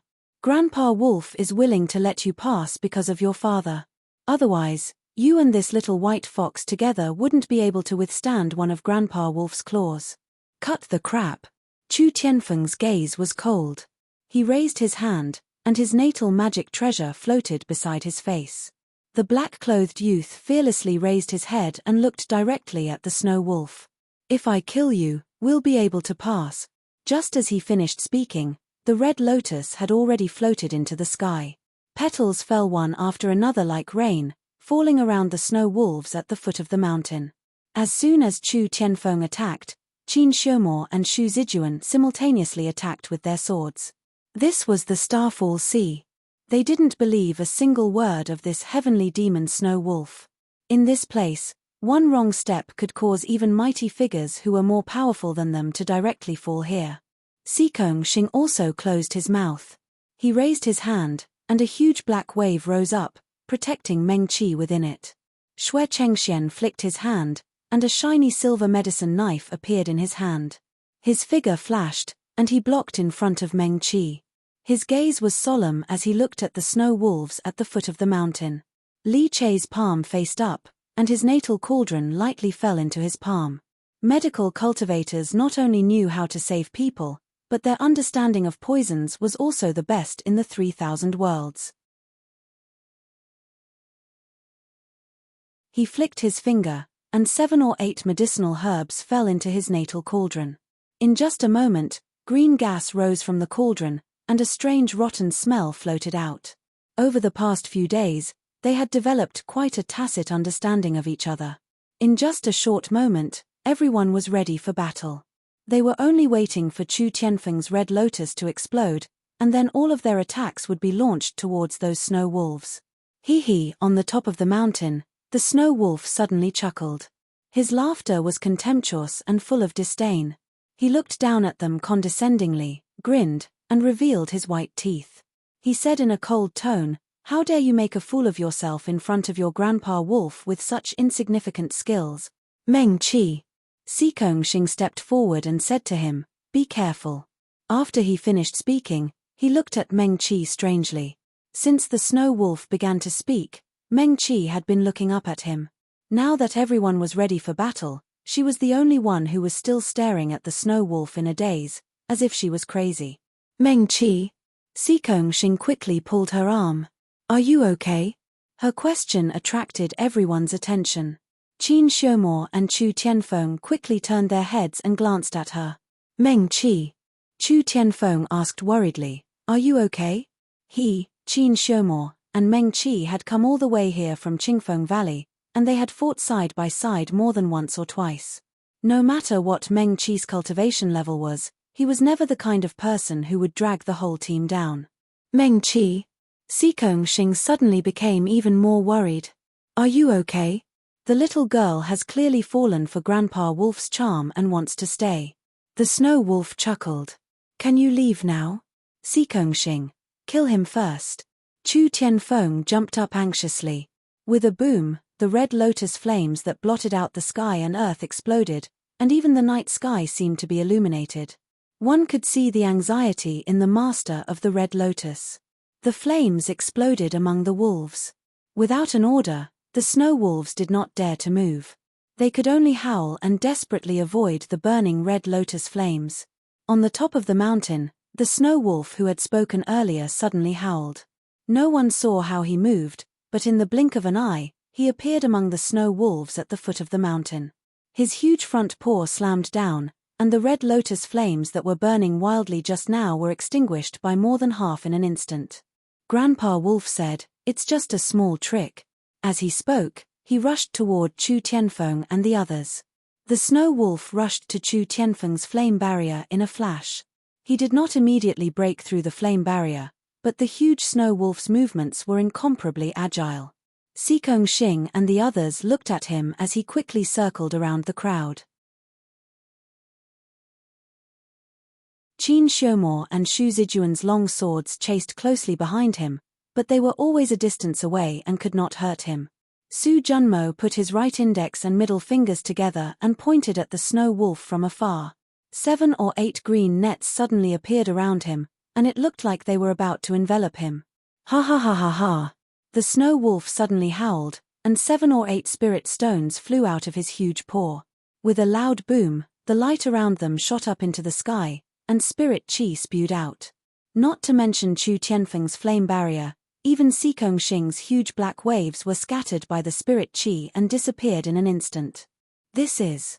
Su Junmo and Sikong Xing's expressions both changed. This was a spell formation. The two of them looked up at the Snow Wolf. The Snow Wolf clan was a heavenly demon aristocrat, but they definitely did not know how to use a spell formation. And it was such a powerful spell formation. Meng Qi. Sikong Xing did not care about anything else. She reached out and hugged Meng Qi's waist, and quickly retreated with her in her arms. At this moment, not only her, but even Su Junmo, Chu Tianfeng, and the others noticed that something was wrong with Meng Qi. Everyone was fighting so fiercely, but she was still standing in the same place, and did not react at all. This was really abnormal. Little girl Scarlet Fox. The Snow Wolf howled and rushed forward. Put her down. Don't even think about it. Sikong Xing's small face flushed red. She was originally taller than Meng Qi, so she simply bent down and hugged Meng Qi's knees with her other hand, and lifted her up. Sikong Xing quickly retreated with Meng Qi in her arms. Su Junmo and Xue Chengxian flashed in front of her. Idiot! Idiot! The Snow Wolf was furious and scolded, "You're so stupid." He only had one eye left, and his gaze fell on Xue Chengshuan's face. The successor of the Xue family is so stupid that she can't tell what she's going through without taking her pulse.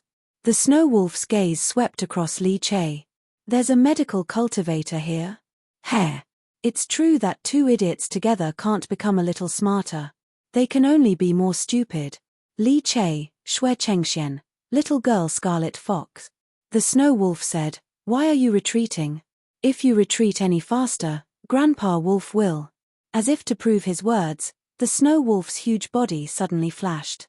By the time everyone reacted, he was already standing beside Sikong Xing. "Can you be faster than your Grandpa Wolf?" "My lord." Sikong Xing hugged Meng Qi tightly. "Please let go of Meng Qi. She's so good."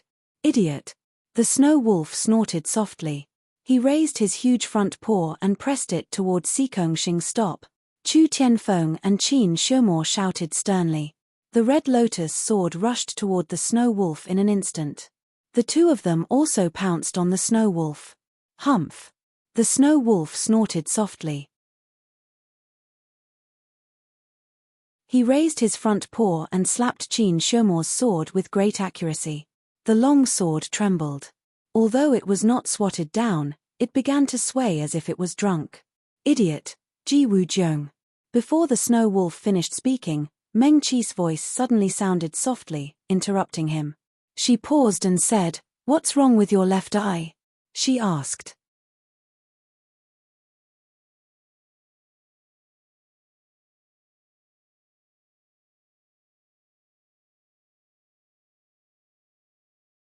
She hesitated and asked again, "Is your eye injured, or is this Snow Wolf's eye injured?" Meng Qi was still holding Sikong Xing's shoulder with one hand. It seemed that even standing was a little difficult for her. However, after pondering for a moment, she still took a step toward the huge Snow Wolf that Ji Wujiang had transformed into. The Snow Wolf suddenly howled into the sky.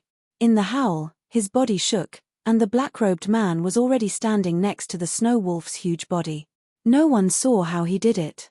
Meng Qi's eyes flashed slightly and fell on the fur on the side of the Snow Wolf's abdomen. There was clearly a flash of spiritual energy there. Meng Qi's heart stirred slightly. Can you use an array to attach to this Snow Wolf and control his movements? Ji Wujiang stood up and smiled lazily. Now you want to worship me as your master? Meng Qi curled her lips. She was too lazy to answer his question. Even if she had not found Yun Qingyang, it was impossible for her to become Ji Wujiang's disciple. Not to mention now. Meng Qi's gaze fell on the left side of the black-robed man's face. The black-robed man originally had a wound on his forehead that had not healed. Now, the wound looked even more ferocious. It was originally only 3 narrow slits, but now it looked like it had been forcefully torn open. The black gas inside surged and looked exceptionally terrifying. Although Ji Woojeong's left eye was open, it was dim and lifeless. His face was full of indifference, but it could not hide the fact that his left eye was indeed blind. Countless thoughts flashed through Meng Qi's mind. Su Junmo, who was standing a few steps in front of her, suddenly said, You have already advanced to the insightful emptiness stage? Little white fox has some foresight. Ji Woojeong raised his eyebrows and glanced lazily at Su Junmo. Although the heavenly network has learned a lot, their foresight is still passable. Su Junmo, little red fox too. Which Black Tortoise clan member are you learning water-type spells from? If your Red Fox clan really wants to become a disciple of another sky demon, why can't you learn from the phoenix? Letting you become a disciple of the Black Tortoise, who came up with this genius idea? Fire and water are born incompatible, but that Black Tortoise actually dares to take you in as a disciple. TSK. Is this because the skilled are bold, or because the ignorant are fearless? How dare they let you enter the fallen star sea after teaching you to be such a dabbler? Yes, the disciple resembles the master, but she is probably too stupid to realize it. Sikong Xing, Meng Qi, so this was how she recognized Ji Woojeong. That snow wolf's tone was too familiar, and she was asking for a beating. She had spent a lot of time with Ji Woojeong in the enchantment barrier of the competition. Furthermore, she had a good memory. His tone, his arrogant manner of always looking down on others, she really could not forget it even if she wanted to. Hey! Sikong Xing's face flushed red, and she stomped her feet heavily. It's my fault that I can't learn well. You are not allowed to talk about my father and master like that. They are very, very good people. Timpate. Ji Woojeong snorted coldly. The Black Tortoise clan is famous for cherishing their lives. Their greatest ability is to see who has the longest life. To be able to come out and take in a disciple, and even a little red fox. Let me see what you have that can move those old black tortoises who can squat down and not move for 1,000 years. Sikong Xing. Ah! Before any of them could react, the black-robed man's figure suddenly flashed to Sikong Xing's side like a ghost. Meng Qi was standing beside Sikong Xing, one of her hands even resting on his shoulder. Her reaction was extremely fast. When Ji Woojeong's gaze turned to Sikong Xing's face, she had already dug out several spirit stones with her left hand. When she saw the black-robed man's sleeves move, she immediately bent over and drew a formation on the ground with her medicine knife. Meng Qi raised her hand, and the spirit stones in her palm flew into the formation. Ji Woojeong's figure flashed, and when he appeared in front of Sikong Xing, he happened to step into the formation drawn by Meng Qi. With a flash of light, Meng Qi had already pulled Sikong Xing to the side. All of this happened in the blink of an eye. Ji Woojeong's figure swayed, and Meng Qi bent over to draw the formation.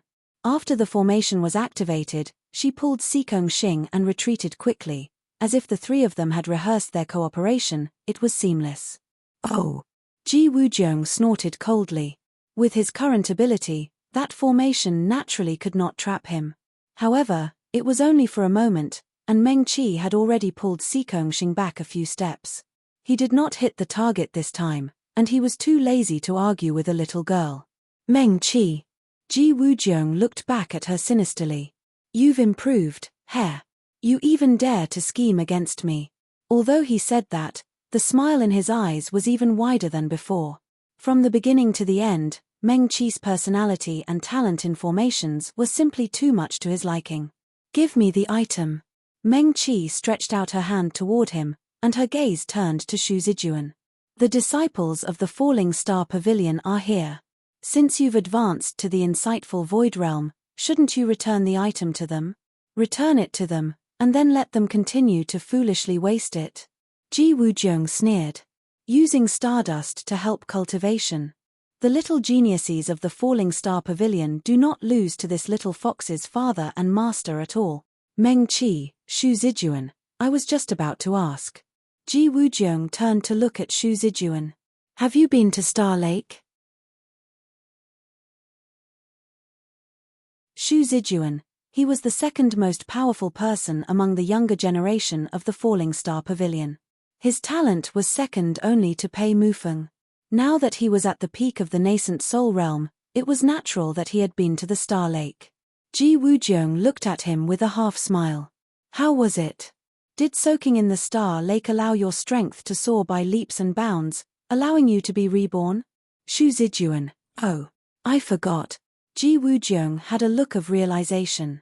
There's still a lot of cold spring spirit dew in the Star Lake. Cold spring spirit dew? Xue Chengxian and Li Che said in unison. Soaking in it should at least clear your head a little. Why? Ji Wujiang ignored the two of them and looked at Xu Zijuan with a half-smile. Don't tell me that you didn't gain anything the last time and are planning to go there again. What is this? You're stupid but you don't know it. You're trying to be stupid again. Let me guess. Ji Wujiang glanced at Xu Zijuan and understood. Yes, the ancestors of the Falling Star Pavilion discovered by chance that the Star Lake was different from other lakes.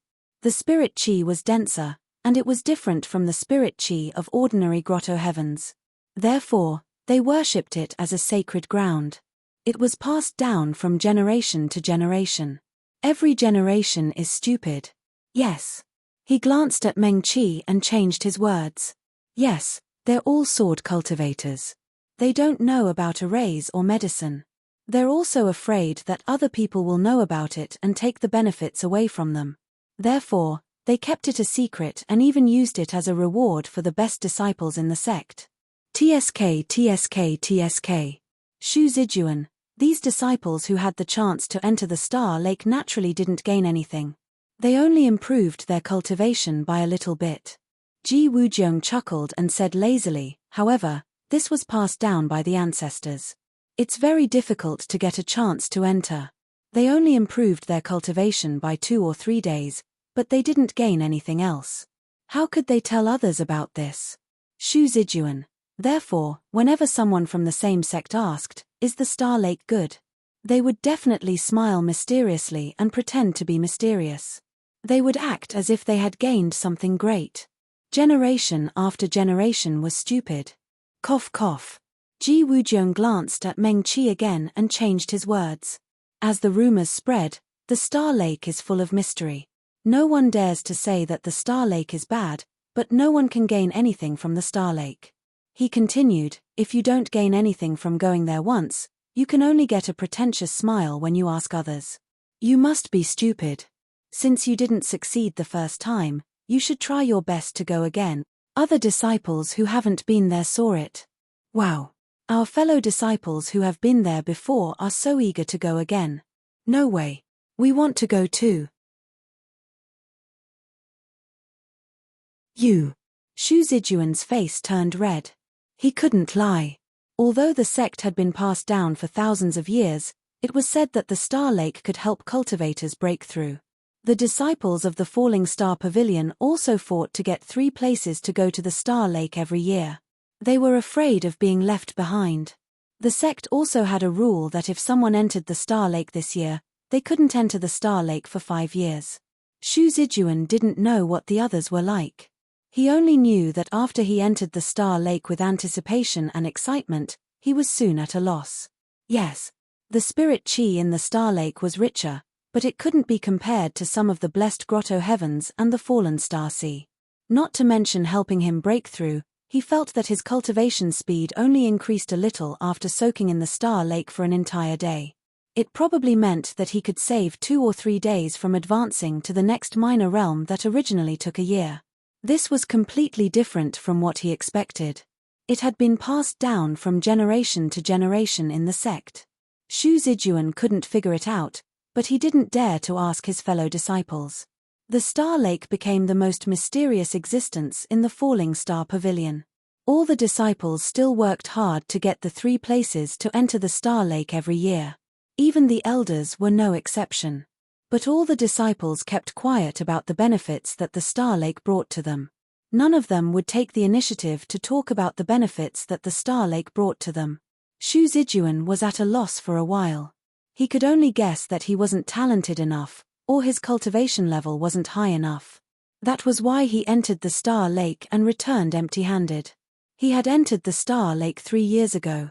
According to the sect's rules, He couldn't enter again for 2 years. So now he was rubbing his hands and preparing to enter the Star Lake again 2 years later.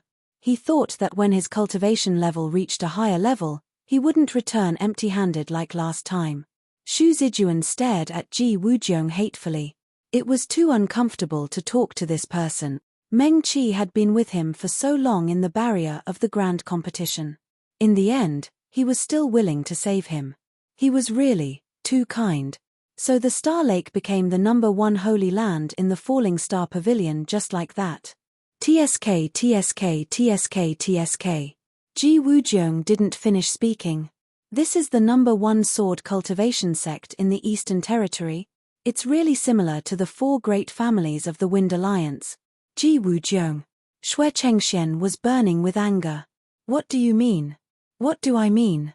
As the eldest son of the Wind Alliance's Xue family, as the leader of the younger generation of medical cultivators, you didn't dare to help your 2 sisters when they were poisoned and injured.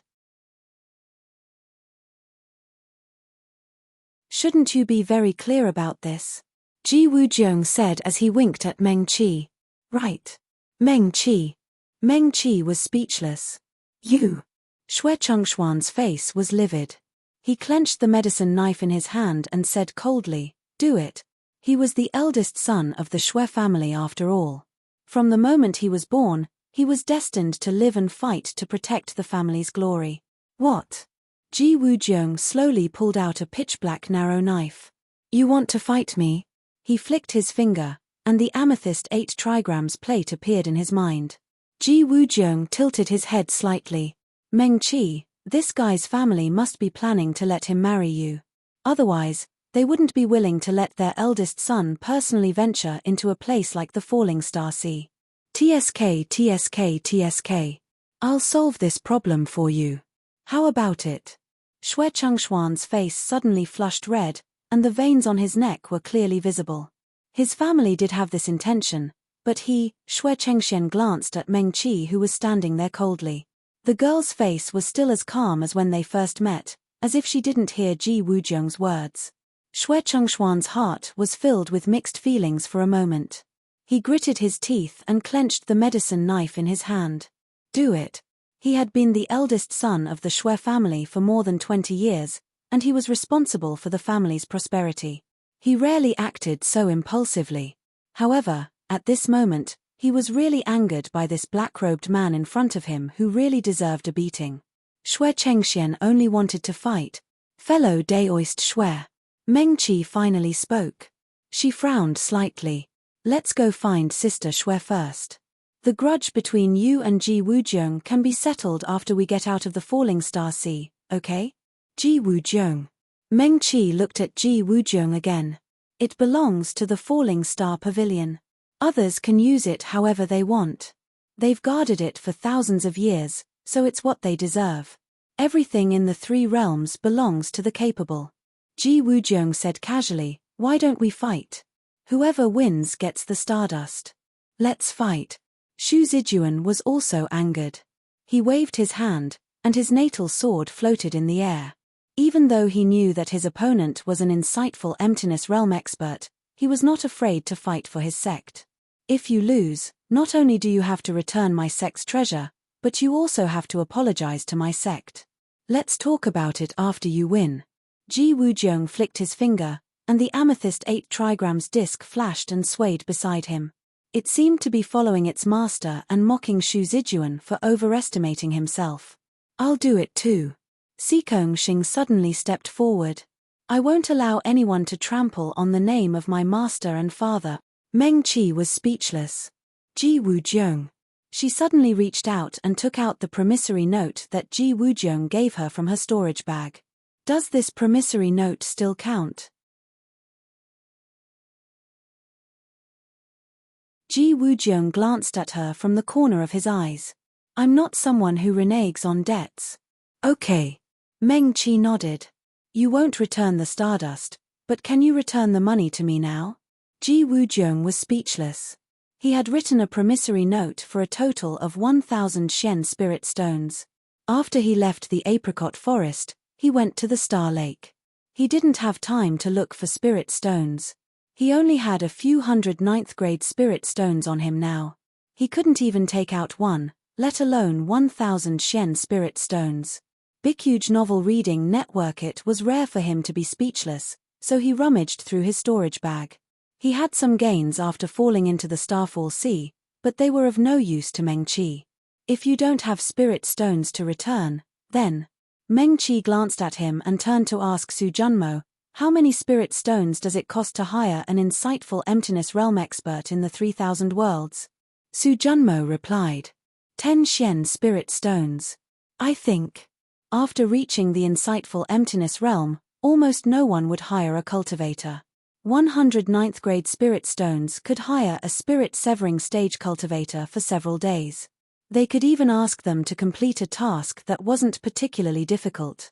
If that was the case, 10 Shen spirit stones should be enough to hire an insightful emptiness realm cultivator for a day. Okay. Meng Qi nodded and waved the promissory note in her hand. Ji Wujiang, it's only right to repay debts. You also said that you won't go back on your word. Then I'll hire you for 10 Shen spirit stones a day. Please help us find Big Sister Shui. Meng Qi paused. She looked into Ji Wujiang's eyes and added, now, immediately, we'll set off immediately.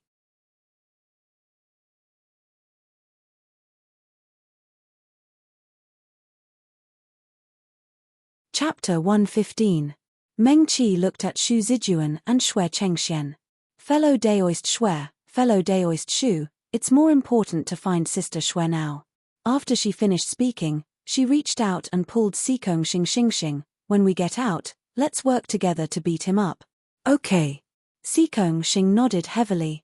Xu Zijuan's long sword remained motionless. After a while, he slowly nodded. The long sword hummed softly, and the tip of the sword glinted coldly. Ji Wujiang was too infuriating.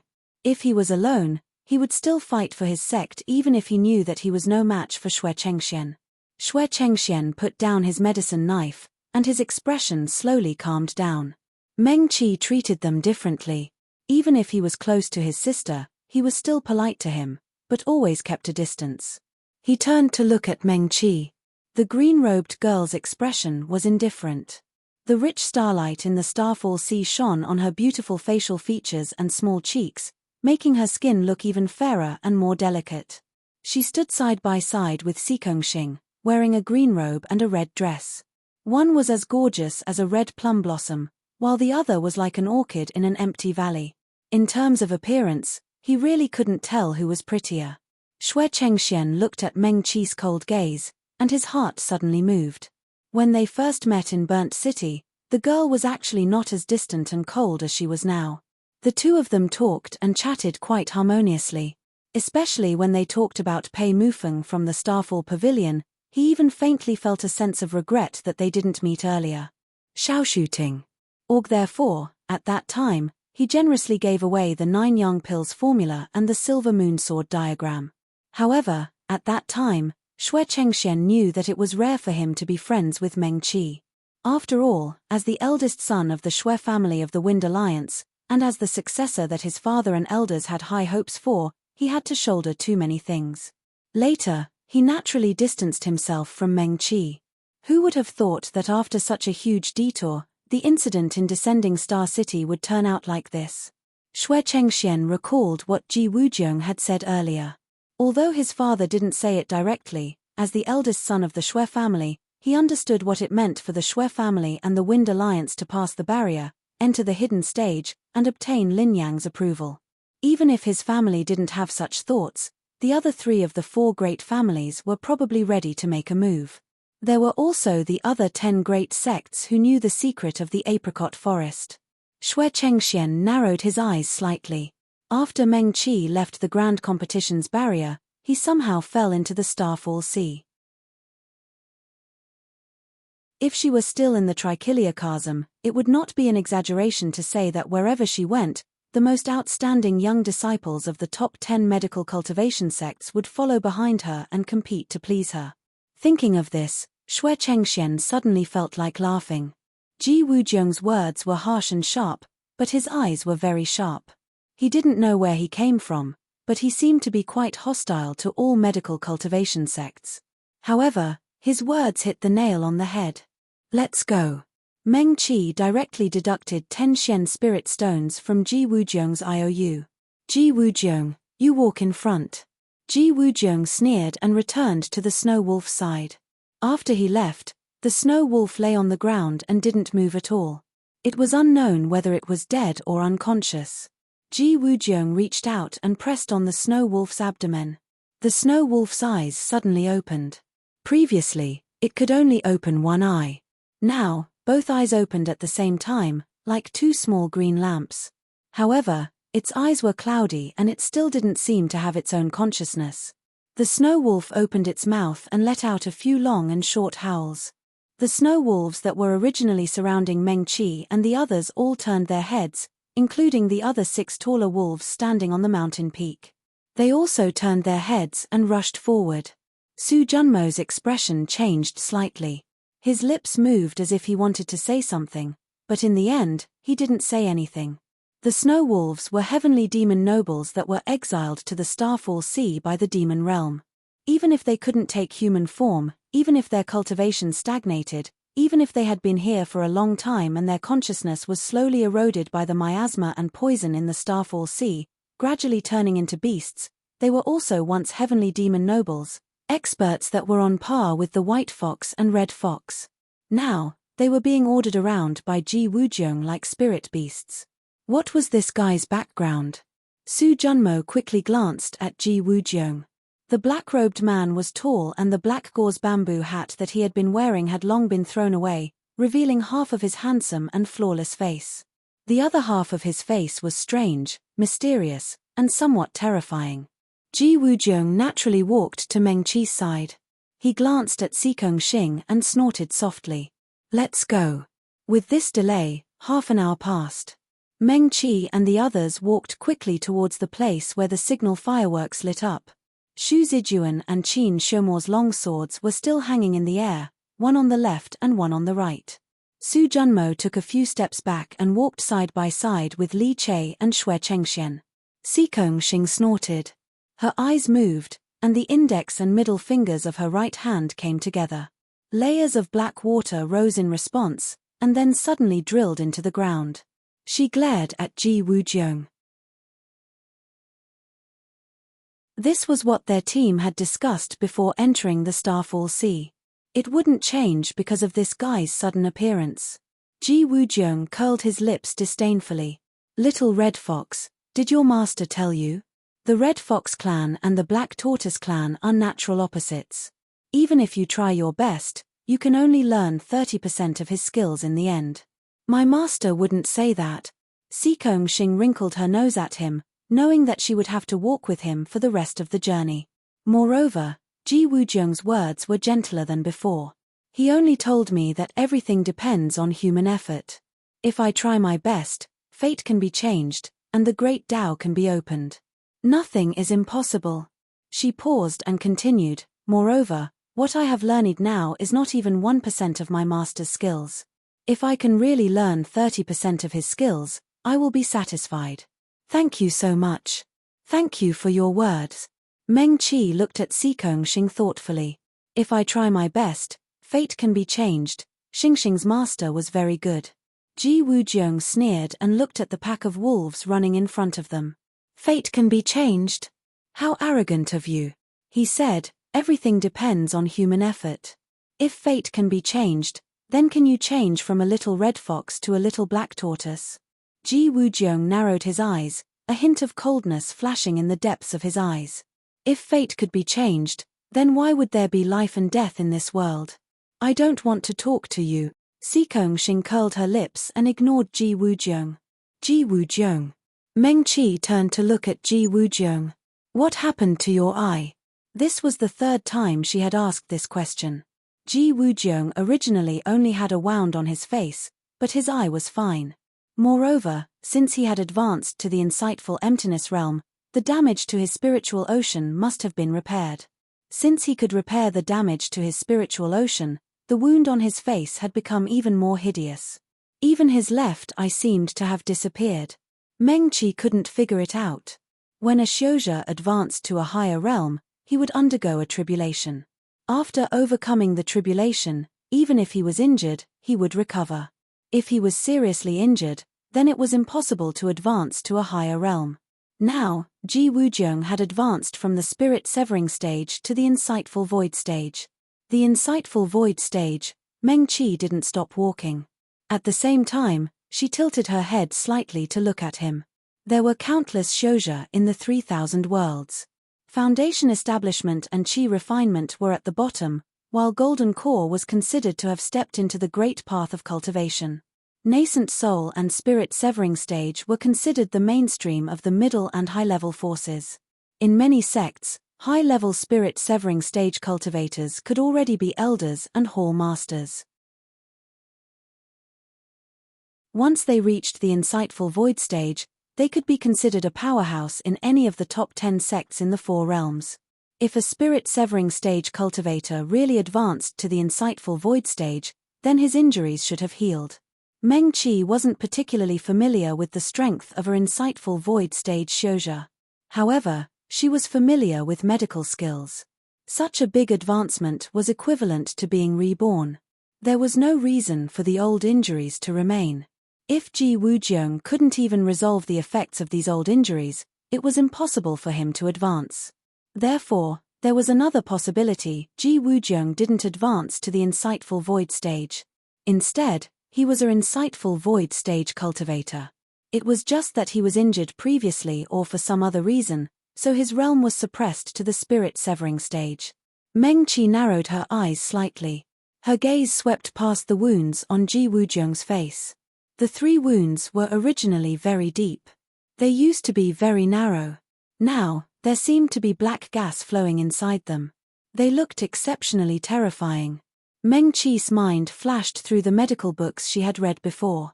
Sealing wounds, or her gaze swept past the wounds on Ji Wujiang's cheeks. Previously, she felt that it was very likely that he was injured by the weapons of demonic cultivators, which was why there was demonic energy left. Meng Qi's heart suddenly jolted. Could these wounds be caused by Ji Wujiang himself? It was him. Everyone, be careful. Xu Zijuan suddenly stopped and said in a deep voice. Everyone in the team stopped in their tracks. Even Ji Wujiang stood beside Meng Qi.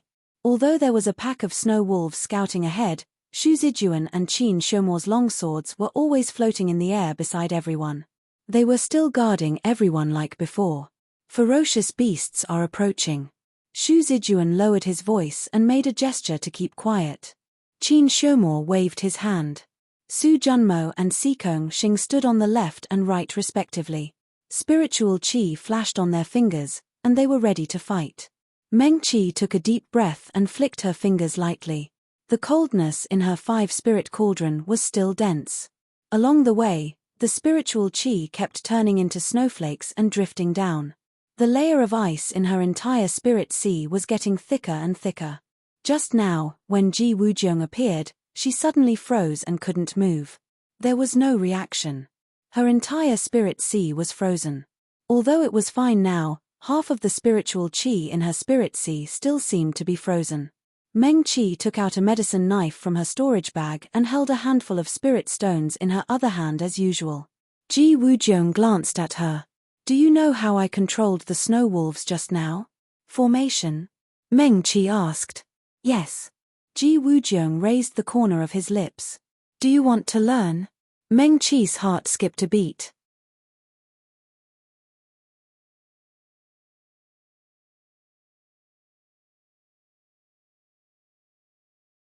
Chapter 116. Ji Wujiang sneered, his face full of disdain. I'll teach you after receiving spirit stones. Meng Qi, what do you take me for? Then forget it. Meng Qi narrowed his eyes and focused on the front. At this time, the long night was coming to an end, and the sky in the distance of the Starfall Sea was turning white. Little bits of the morning glow slowly dyed the eastern sky red. The stars in the sky were still hanging high, but they were less bright than the night sky. Meng Qi's entire team stopped in their tracks. The pack of wolves at the front of the pack howled. The low growls of wild beasts echoed under the silent night sky. Sikong Xing approached Meng Qi and formed a spell with his right hand. Black water drilled out of the ground and rose from the ground, forming a wall of water about the height of everyone's waist, enclosing all of them inside. Chu Tianfeng's fingers clasped lightly, and a red lotus suddenly bloomed beside him. Each petal was like a burning flame, looking exceptionally dazzling.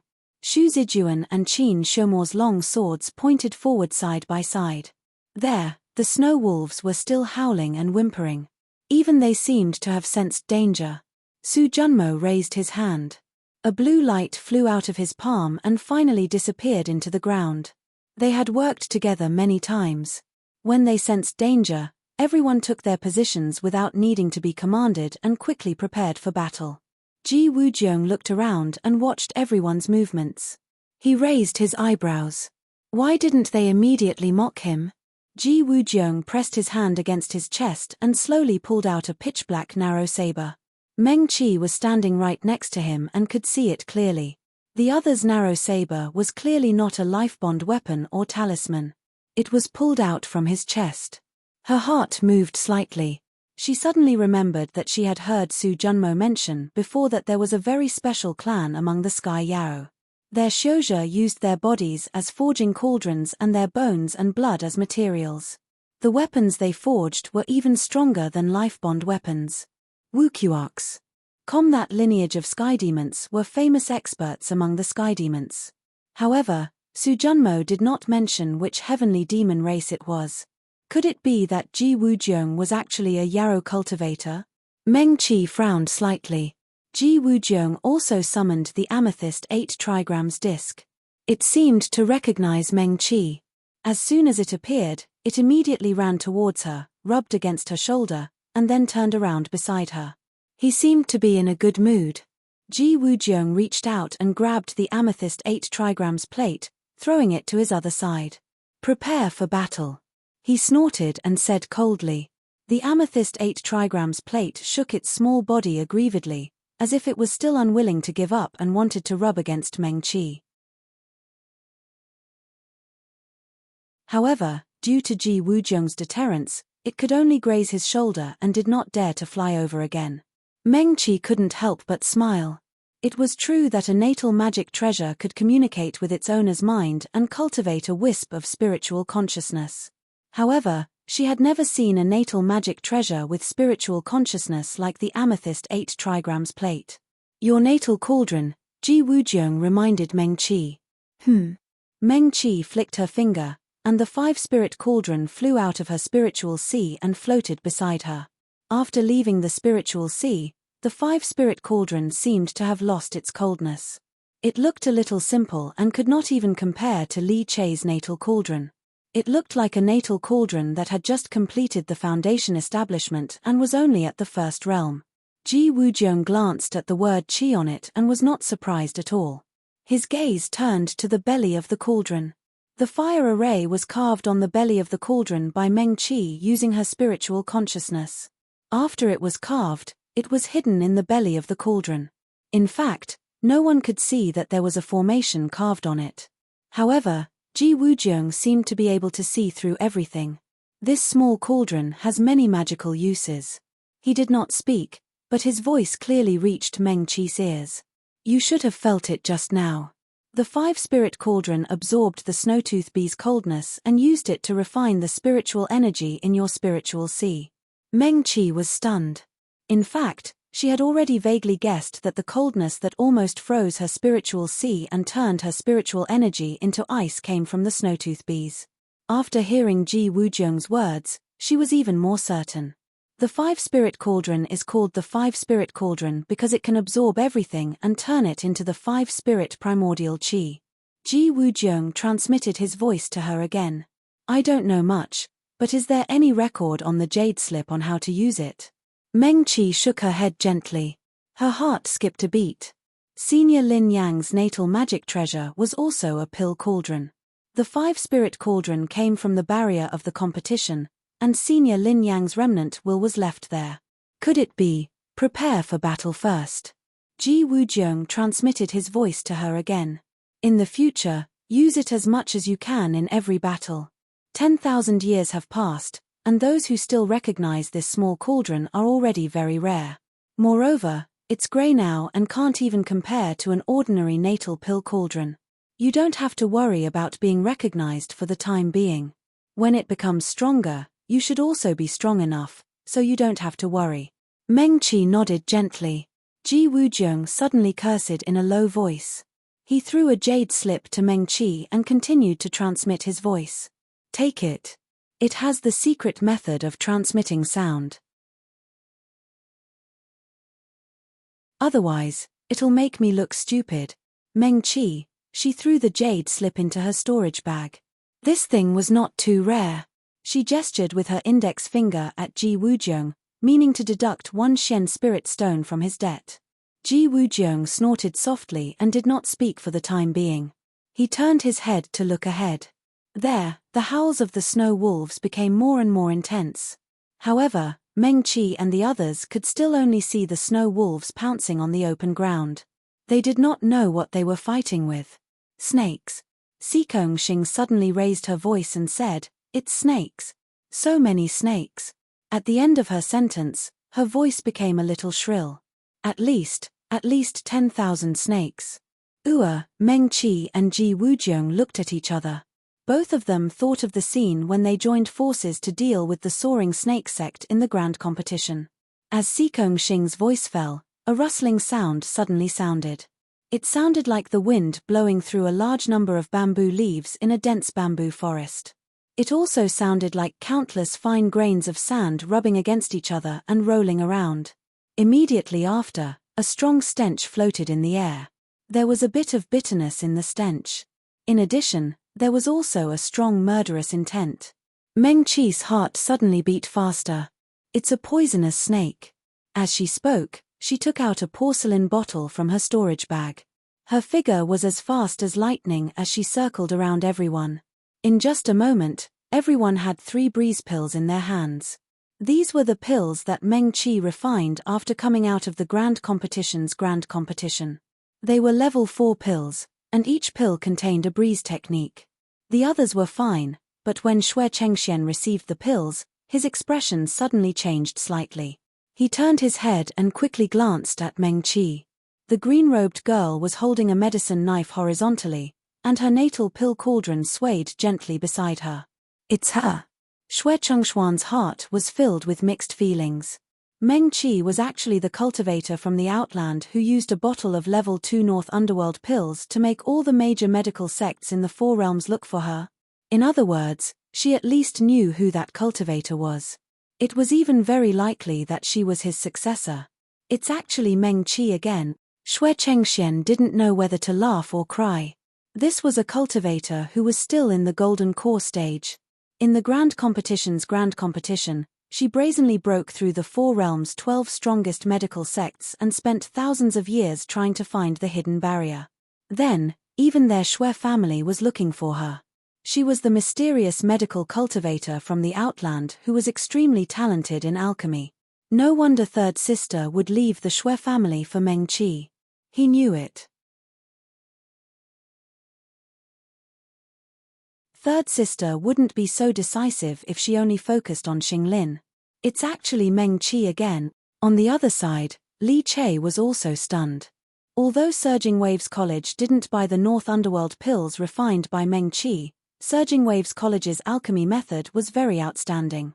He held the breeze pill for only a moment, and soon discovered its secret. Although he knew that there would be a big battle, Li Che was still stunned for a moment.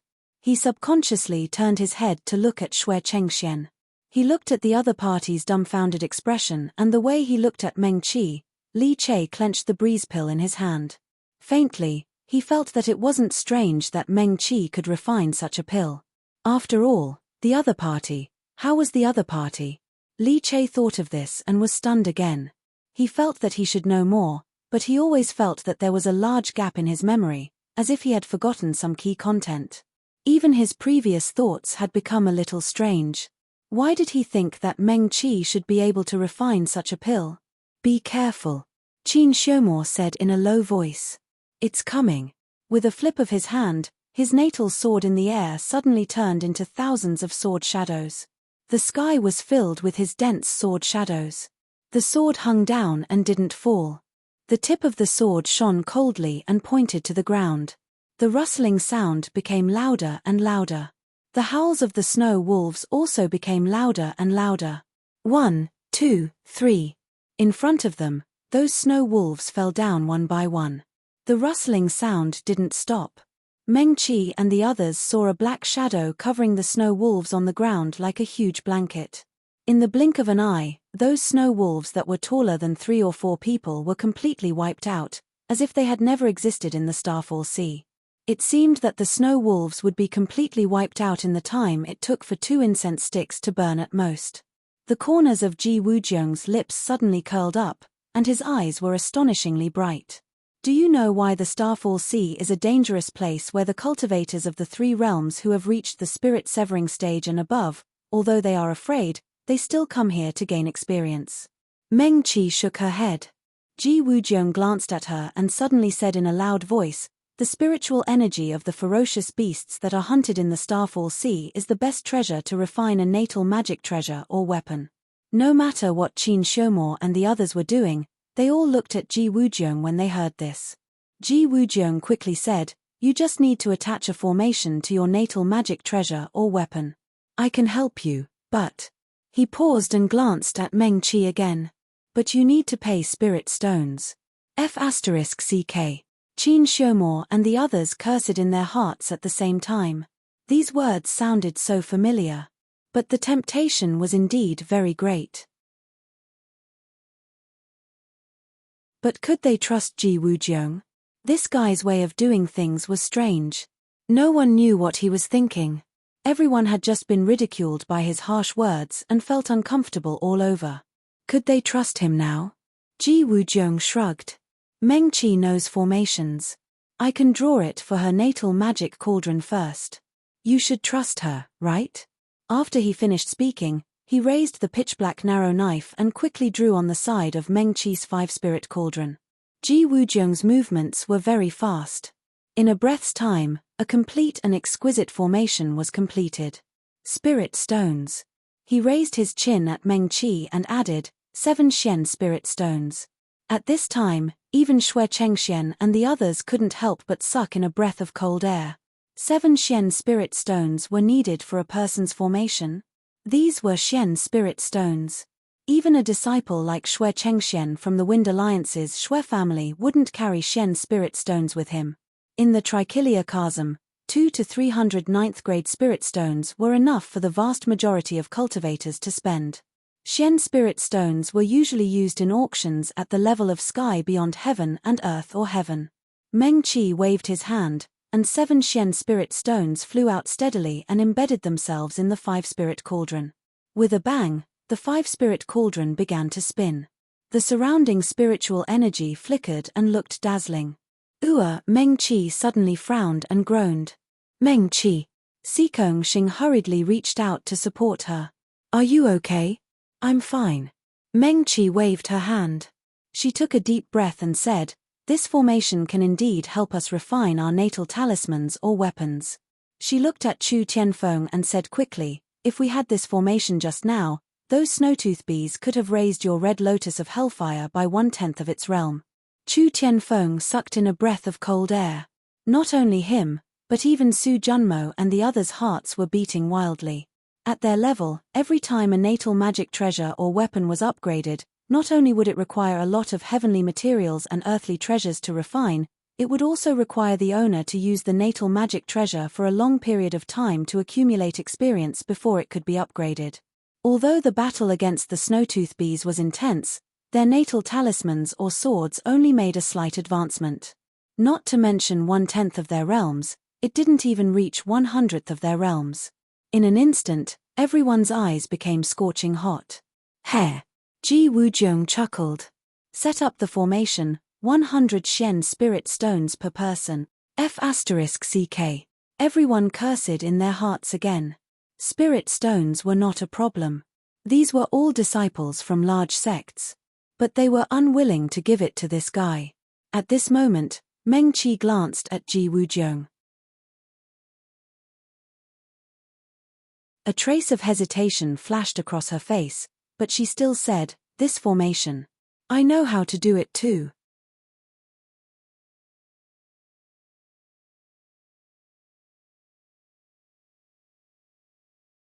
Chapter 117.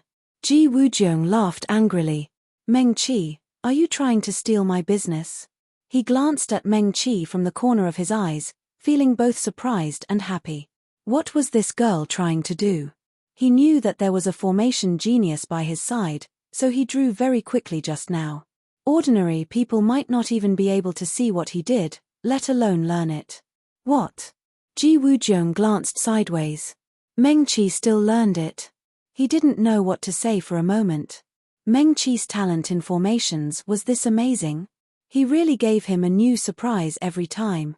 Ji Wujiang's left hand, which was hanging by his side, curled slightly. All sorts of feelings welled up in his heart, and it was hard to scratch. If Meng Qi was really a genius, then no matter how ruthless he was, he would force her to acknowledge him as her master. This girl would definitely be able to inherit his legacy and even bring it to greater heights. Then I want Meng Qi to help me. Sikong Xing jumped to Meng Qi's side without hesitation. She didn't care that she was actually a yarrow cultivator and didn't have a natal magic treasure. In any case, there was nothing wrong with supporting a good friend. "Meng Qi," Chu Tianfeng said firmly, 100 Shen spirit stones, right? "No." He quickly changed the topic and said, "You still need 7 more Shen spirit stones to activate the formation." Chu Tianfeng immediately took out a bamboo slip. 100 Shen spirit stones it is. If he couldn't pay it off now, he could pay it off slowly. When he reached the insightful void realm, he would be able to pay it off. Thinking of this, Chu Tianfeng even felt a little happy. He finally owed Meng Qi a large amount of spirit stones again, and this time, everyone should owe the same amount. 100 Shen spirit stones, I also want it. Qin Shomor turned to look at Meng Qi. "Meng Qi."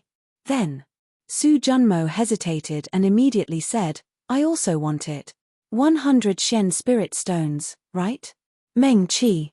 Li Che still didn't know what had happened. He raised his hand weakly and said, "Count me in."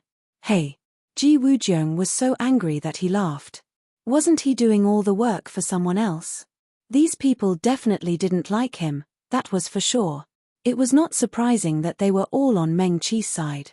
However, was he, Ji Wujiang, someone who was easily fooled and bullied? Meng Qi. Xue Chengxian waved his hand, and his natal magic weapon, the small silver needle, flew to Meng Qi's side. "Count me in." Hey. Ji Wujiang was not angry. Instead, he laughed. "Meng Qi, if you just learned it, don't blame me for not reminding you. If there are even a few mistakes in this array, the slightest mistake can lead to a huge mistake. You should know this." Meng Qi nodded.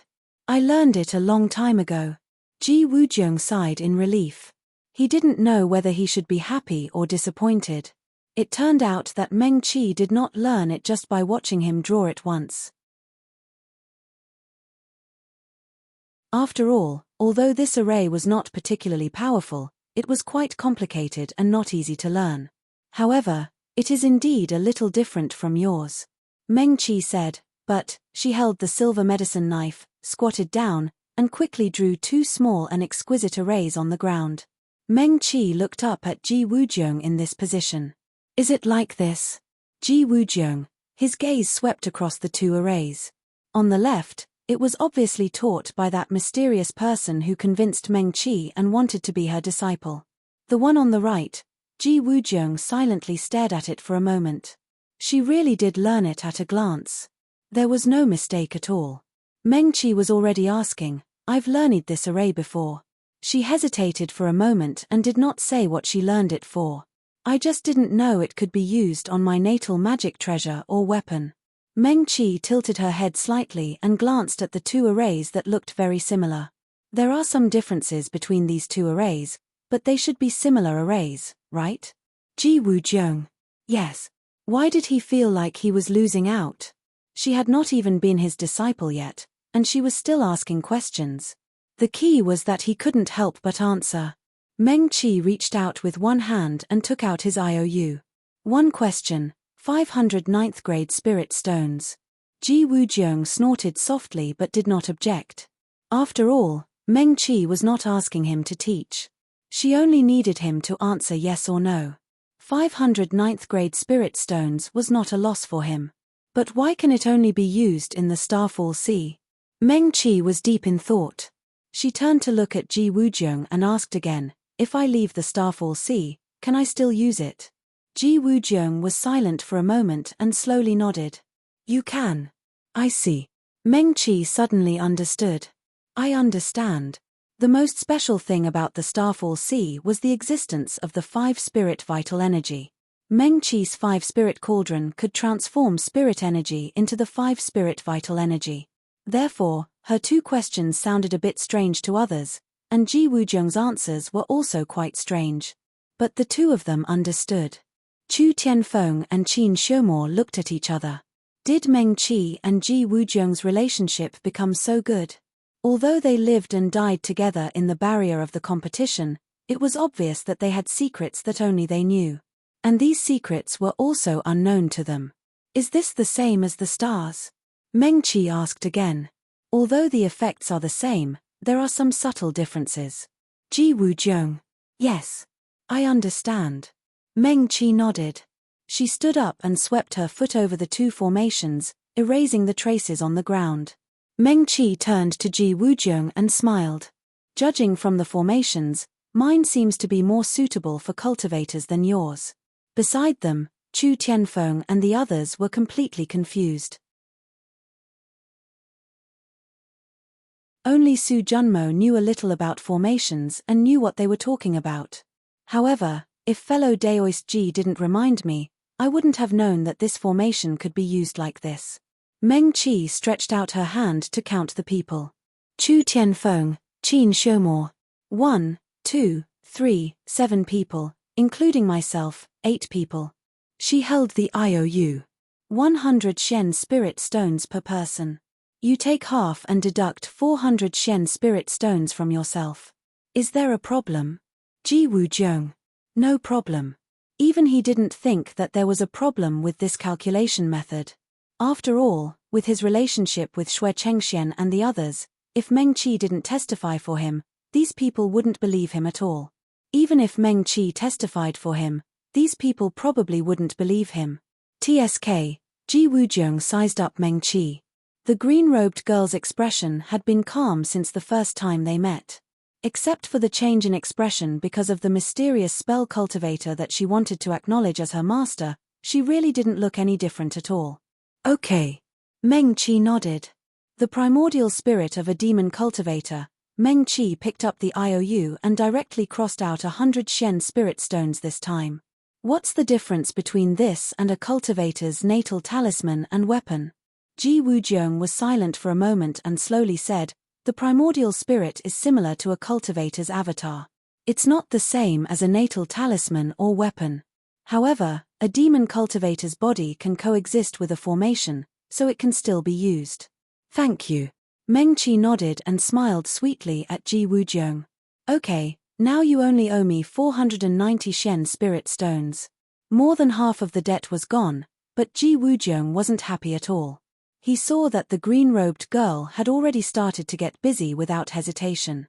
She drew a formation and then waved her slender hand lightly, and 7 Shen spirit stones flew out. The girl's green figure was graceful, like a butterfly flying through flowers. In fact, Ji Wujiang had already discovered that Meng Qi's talent in formations was slightly above her talent in medicine. She really understood with a little. No. Sometimes, she didn't even need a little instruction to understand, and it was especially easy to teach. In just a short moment, she had already engraved a formation on the natal talismans or weapons of Chu Tianfeng and the other cultivators. Then, it was Su Junmo and Xing's turn. Su Junmo was fine, but Meng Qi only hesitated for a moment and then left a formation on the primordial spirit he summoned. She also threw out 7 Shen spirit stones with a raise of her hand. That 5-tailed white fox, which was as small as a ball of fur, howled and hugged all the Shen spirit stones in its arms. Its small claws couldn't hold them all, so it raised its two big furry tails and folded over from behind, hugging the 7 Shen spirit stones with its small claws. A pair of big round, pitch-black eyes looked at Meng Qi, looking cute and intelligent. Meng Qi pursed her lips, and the hand holding the medicine knife slightly tightened. So cute. She had seen Su Junmo's original form before. It was an exceptionally beautiful 5-tailed white fox without a single strand of variegated fur. It had pointed ears, big round, pitch-black eyes, and fluffy fur all over. Other than being a chatterbox, it was actually very good-looking. But compared to the little white fox in front of her, it completely paled in comparison. When they were fighting with the snow-toothed bees earlier, Su Junmo had also summoned his primordial spirit, but Meng Qi wasn't in the mood to observe carefully at that time. At this time, the little white fox was hugging the spirit stones and obediently floating in front of her. Its big eyes were still looking around, and 2 of its 5 furry little tails came over to hold the spirit stones with its small claws, while the remaining 3 swayed behind it. Cute. Meng Qi slowly exhaled. It was really super cute. Her heart moved slightly, and she suddenly realized. Su Junmo's primordial spirit was actually not in the form of a shrunken adult white fox, but in the form of a young fox. Didn't that mean, Meng Qi subconsciously swallowed. Did that mean that Qingyan's Henjin's primordial spirit was probably in the form of little Qi? She wanted to see it. Meng Qi? Sikong Xing looked at Meng Qi curiously. Sorry. Meng Qi quickly turned her head. She was actually distracted for a moment. She raised her eyes and looked into the distance. The snow wolves were still fighting with the snakes. They were all strange beasts of the Starfall Sea, and the snow wolves themselves wouldn't lose to these snakes. But there were really too many snakes. It wouldn't be long before the snow wolves were completely defeated. Now was not the time to think about this. Meng Qi quickly shook her head and turned to look at Sikong Xing. Sikong Xing was still in the nascent soul stage and had yet to condense a primordial spirit. Meng Qi reached out and held her hands. Xing, relax. Don't be afraid. I won't hurt you. I know. Sikong Xing nodded heavily. Meng Qi separated a strand of her divine consciousness and carefully probed into her good friend's body. It wasn't the first time she saw the spirit sea of a demon cultivator.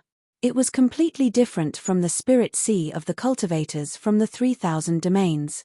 Above the spirit sea, there were faint reflections of the stars. At this moment, they were in the Starfall Sea. There was probably no place in the 3 realms where the spirit energy in the starlight was denser than here. In the reflections of the stars above Sikong Xing's spirit sea, starlight constantly sprinkled down. It looked rich, pure, and very beautiful. Meng Qi slowly exhaled, and her divine consciousness probed into the air above Sikong Xing's spirit sea. Her movements were nimble, and she quickly carved a formation above the other party's spirit sea. As soon as the formation was completed, a large amount of spirit energy flew up from the spirit sea and was instantly absorbed by the formation. Ah! Meng Qi was stunned. This formation was called the Minor Heavenly Cycle Formation. It required 7 mystic spirit stones to activate. With Sikong Xing's current cultivation level, she couldn't support its operation at all. Ji Wujiong crossed his arms in front of his chest, and the corners of his lips curled up. Meng Qi is still asking me. Hey! He suddenly widened his eyes and looked at the scene in front of him in disbelief. Not only Ji Wujiong, but everyone else also widened their eyes in surprise. Even Sikong Xing opened her eyes and looked at Meng Qi in disbelief. Meng Qi, just as she muttered, the spirit energy around her suddenly surged. Sikong Xing subconsciously looked up. In the sky, thick black clouds began to gather. I. She was about to cry. I forgot that I'm at the peak stage of nascent soul. I can undergo tribulation at any time. Meng Qi carved a formation above her spirit sea, and not only did it instantly drain the spirit energy in her spirit sea, but it also instantly absorbed the spirit energy in her spirit sea. Because they were in the sea of falling stars, starlight was everywhere.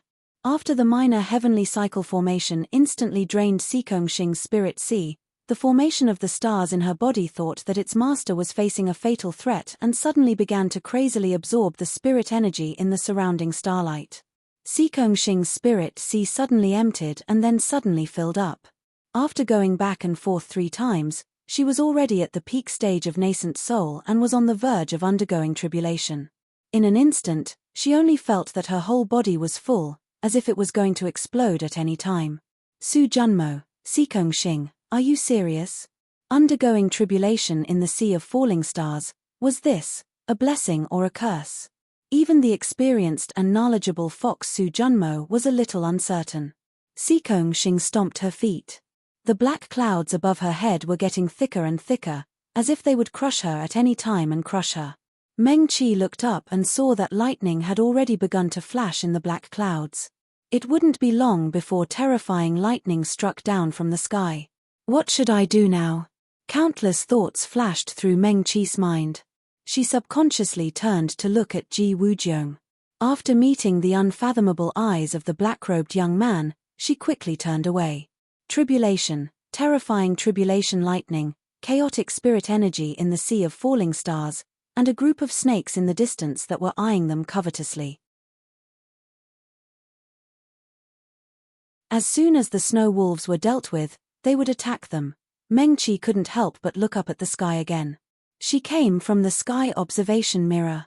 She didn't know if Qingyan's Henjin was still next to the sky observation mirror and would occasionally cast a glance at her. Thinking that whether it was intentional or not, Yun Qingyang might occasionally see her, Meng Qi felt that she calmed down. Meng Qi. Xing's tone was tinged with panic. As she spoke, she looked up at the sky again. The black clouds were getting thicker and thicker. The group of snakes and snow wolves that were still fighting over there all glanced in their direction. Xing had never thought that she would undergo tribulation in the sea of falling stars, which was already an extremely dangerous place. Meng Qi's thoughts turned even faster. In the sea of falling stars, the spirit energy in the starlight, the spirit energy in the mountains and rivers, and the devil energy that had been brewing for thousands of years, in the 3 realms, these should have belonged to the demon realm, the 3 realms, and the devil realm. They were the spirit energy that the cultivators of the 3 realms needed for their own cultivation. They were all very powerful here. Then perhaps undergoing tribulation here wasn't a bad thing. Misfortune is a blessing in disguise. As if he had guessed her thoughts, Ji Wujiang spoke faintly with a hint of sarcasm in his voice.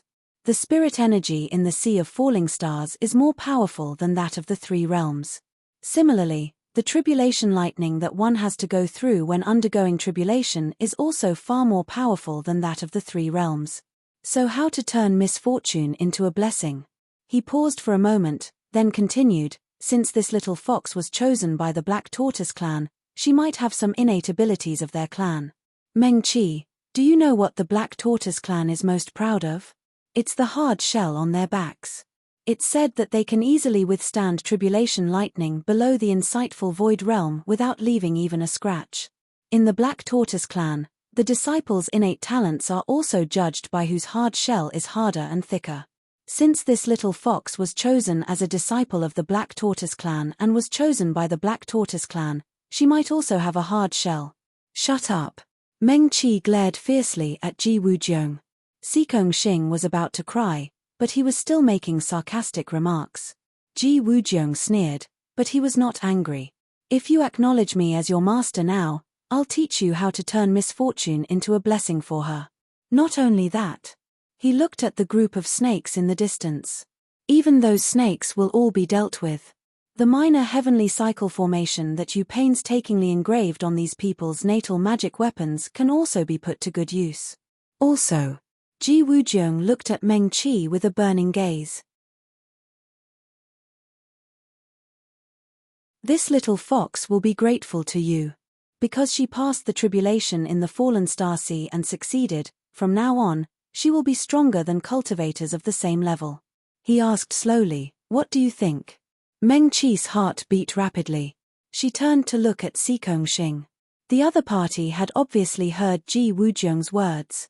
A hint of struggle flashed across her beautiful face, and her pearly white teeth bit her lower lip tightly. When she saw Meng Qi looking at her, she quickly shook her head at her. What do you think? Meng Qi. Ji Wujiang said, not only can I help your friend safely pass through this great tribulation and successfully advance to the spirit severing stage, but once her primordial spirit comes out, it will immediately be stronger than that little white fox. All of this. His gaze was burning, and the sarcasm in his tone was completely restrained. His expression became serious. You only need to acknowledge me as your master. Meng Qi pursed her lips tightly. The black clouds rumbled, almost crushing through the sky. This was the fallen star sea, and passing the tribulation was the most dangerous thing in a cultivator's cultivation. Previously, Qin Xiumo had narrowly escaped death and almost died. Xikong Xing's sudden tribulation was more or less because of her. Meng Qi looked at Ji Wujiang.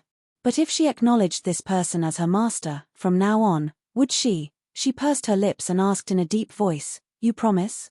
Ji Wujiang put his right index and middle fingers together and pressed them directly to his chest. I swear on my soul that if I deceive Meng Qi, I will serve her as my master from now on and never dare to betray her for the rest of my life. Su Junmo, Xikong Xing, Meng Qi gritted her teeth and turned to look at her good friend again. She opened her mouth and was about to blurt out the word okay when a clear and pleasant male voice sounded in her ears. Meng Qi. Yun Qingyan's voice was like rain falling from the sky to Meng Qi at this time. Don't be afraid. Meng Qi subconsciously raised her head and looked at the sky. The tribulation clouds were rolling, and the black clouds were pressing down menacingly, almost completely covering the sky above them. At this time, the morning sun had already risen, and the heavenly light scattered from the distant sky outside the tribulation clouds. Yun Qingyan's voice sounded in her ears, but it was warmer than the heavenly light. Use the Great Star Formation. Use the Great Star Formation in reverse. He paused and said, put your 5-spirit cauldron in the center of the Great Star Formation. Fan Sho, the tribulation thunder from the sea of fallen stars.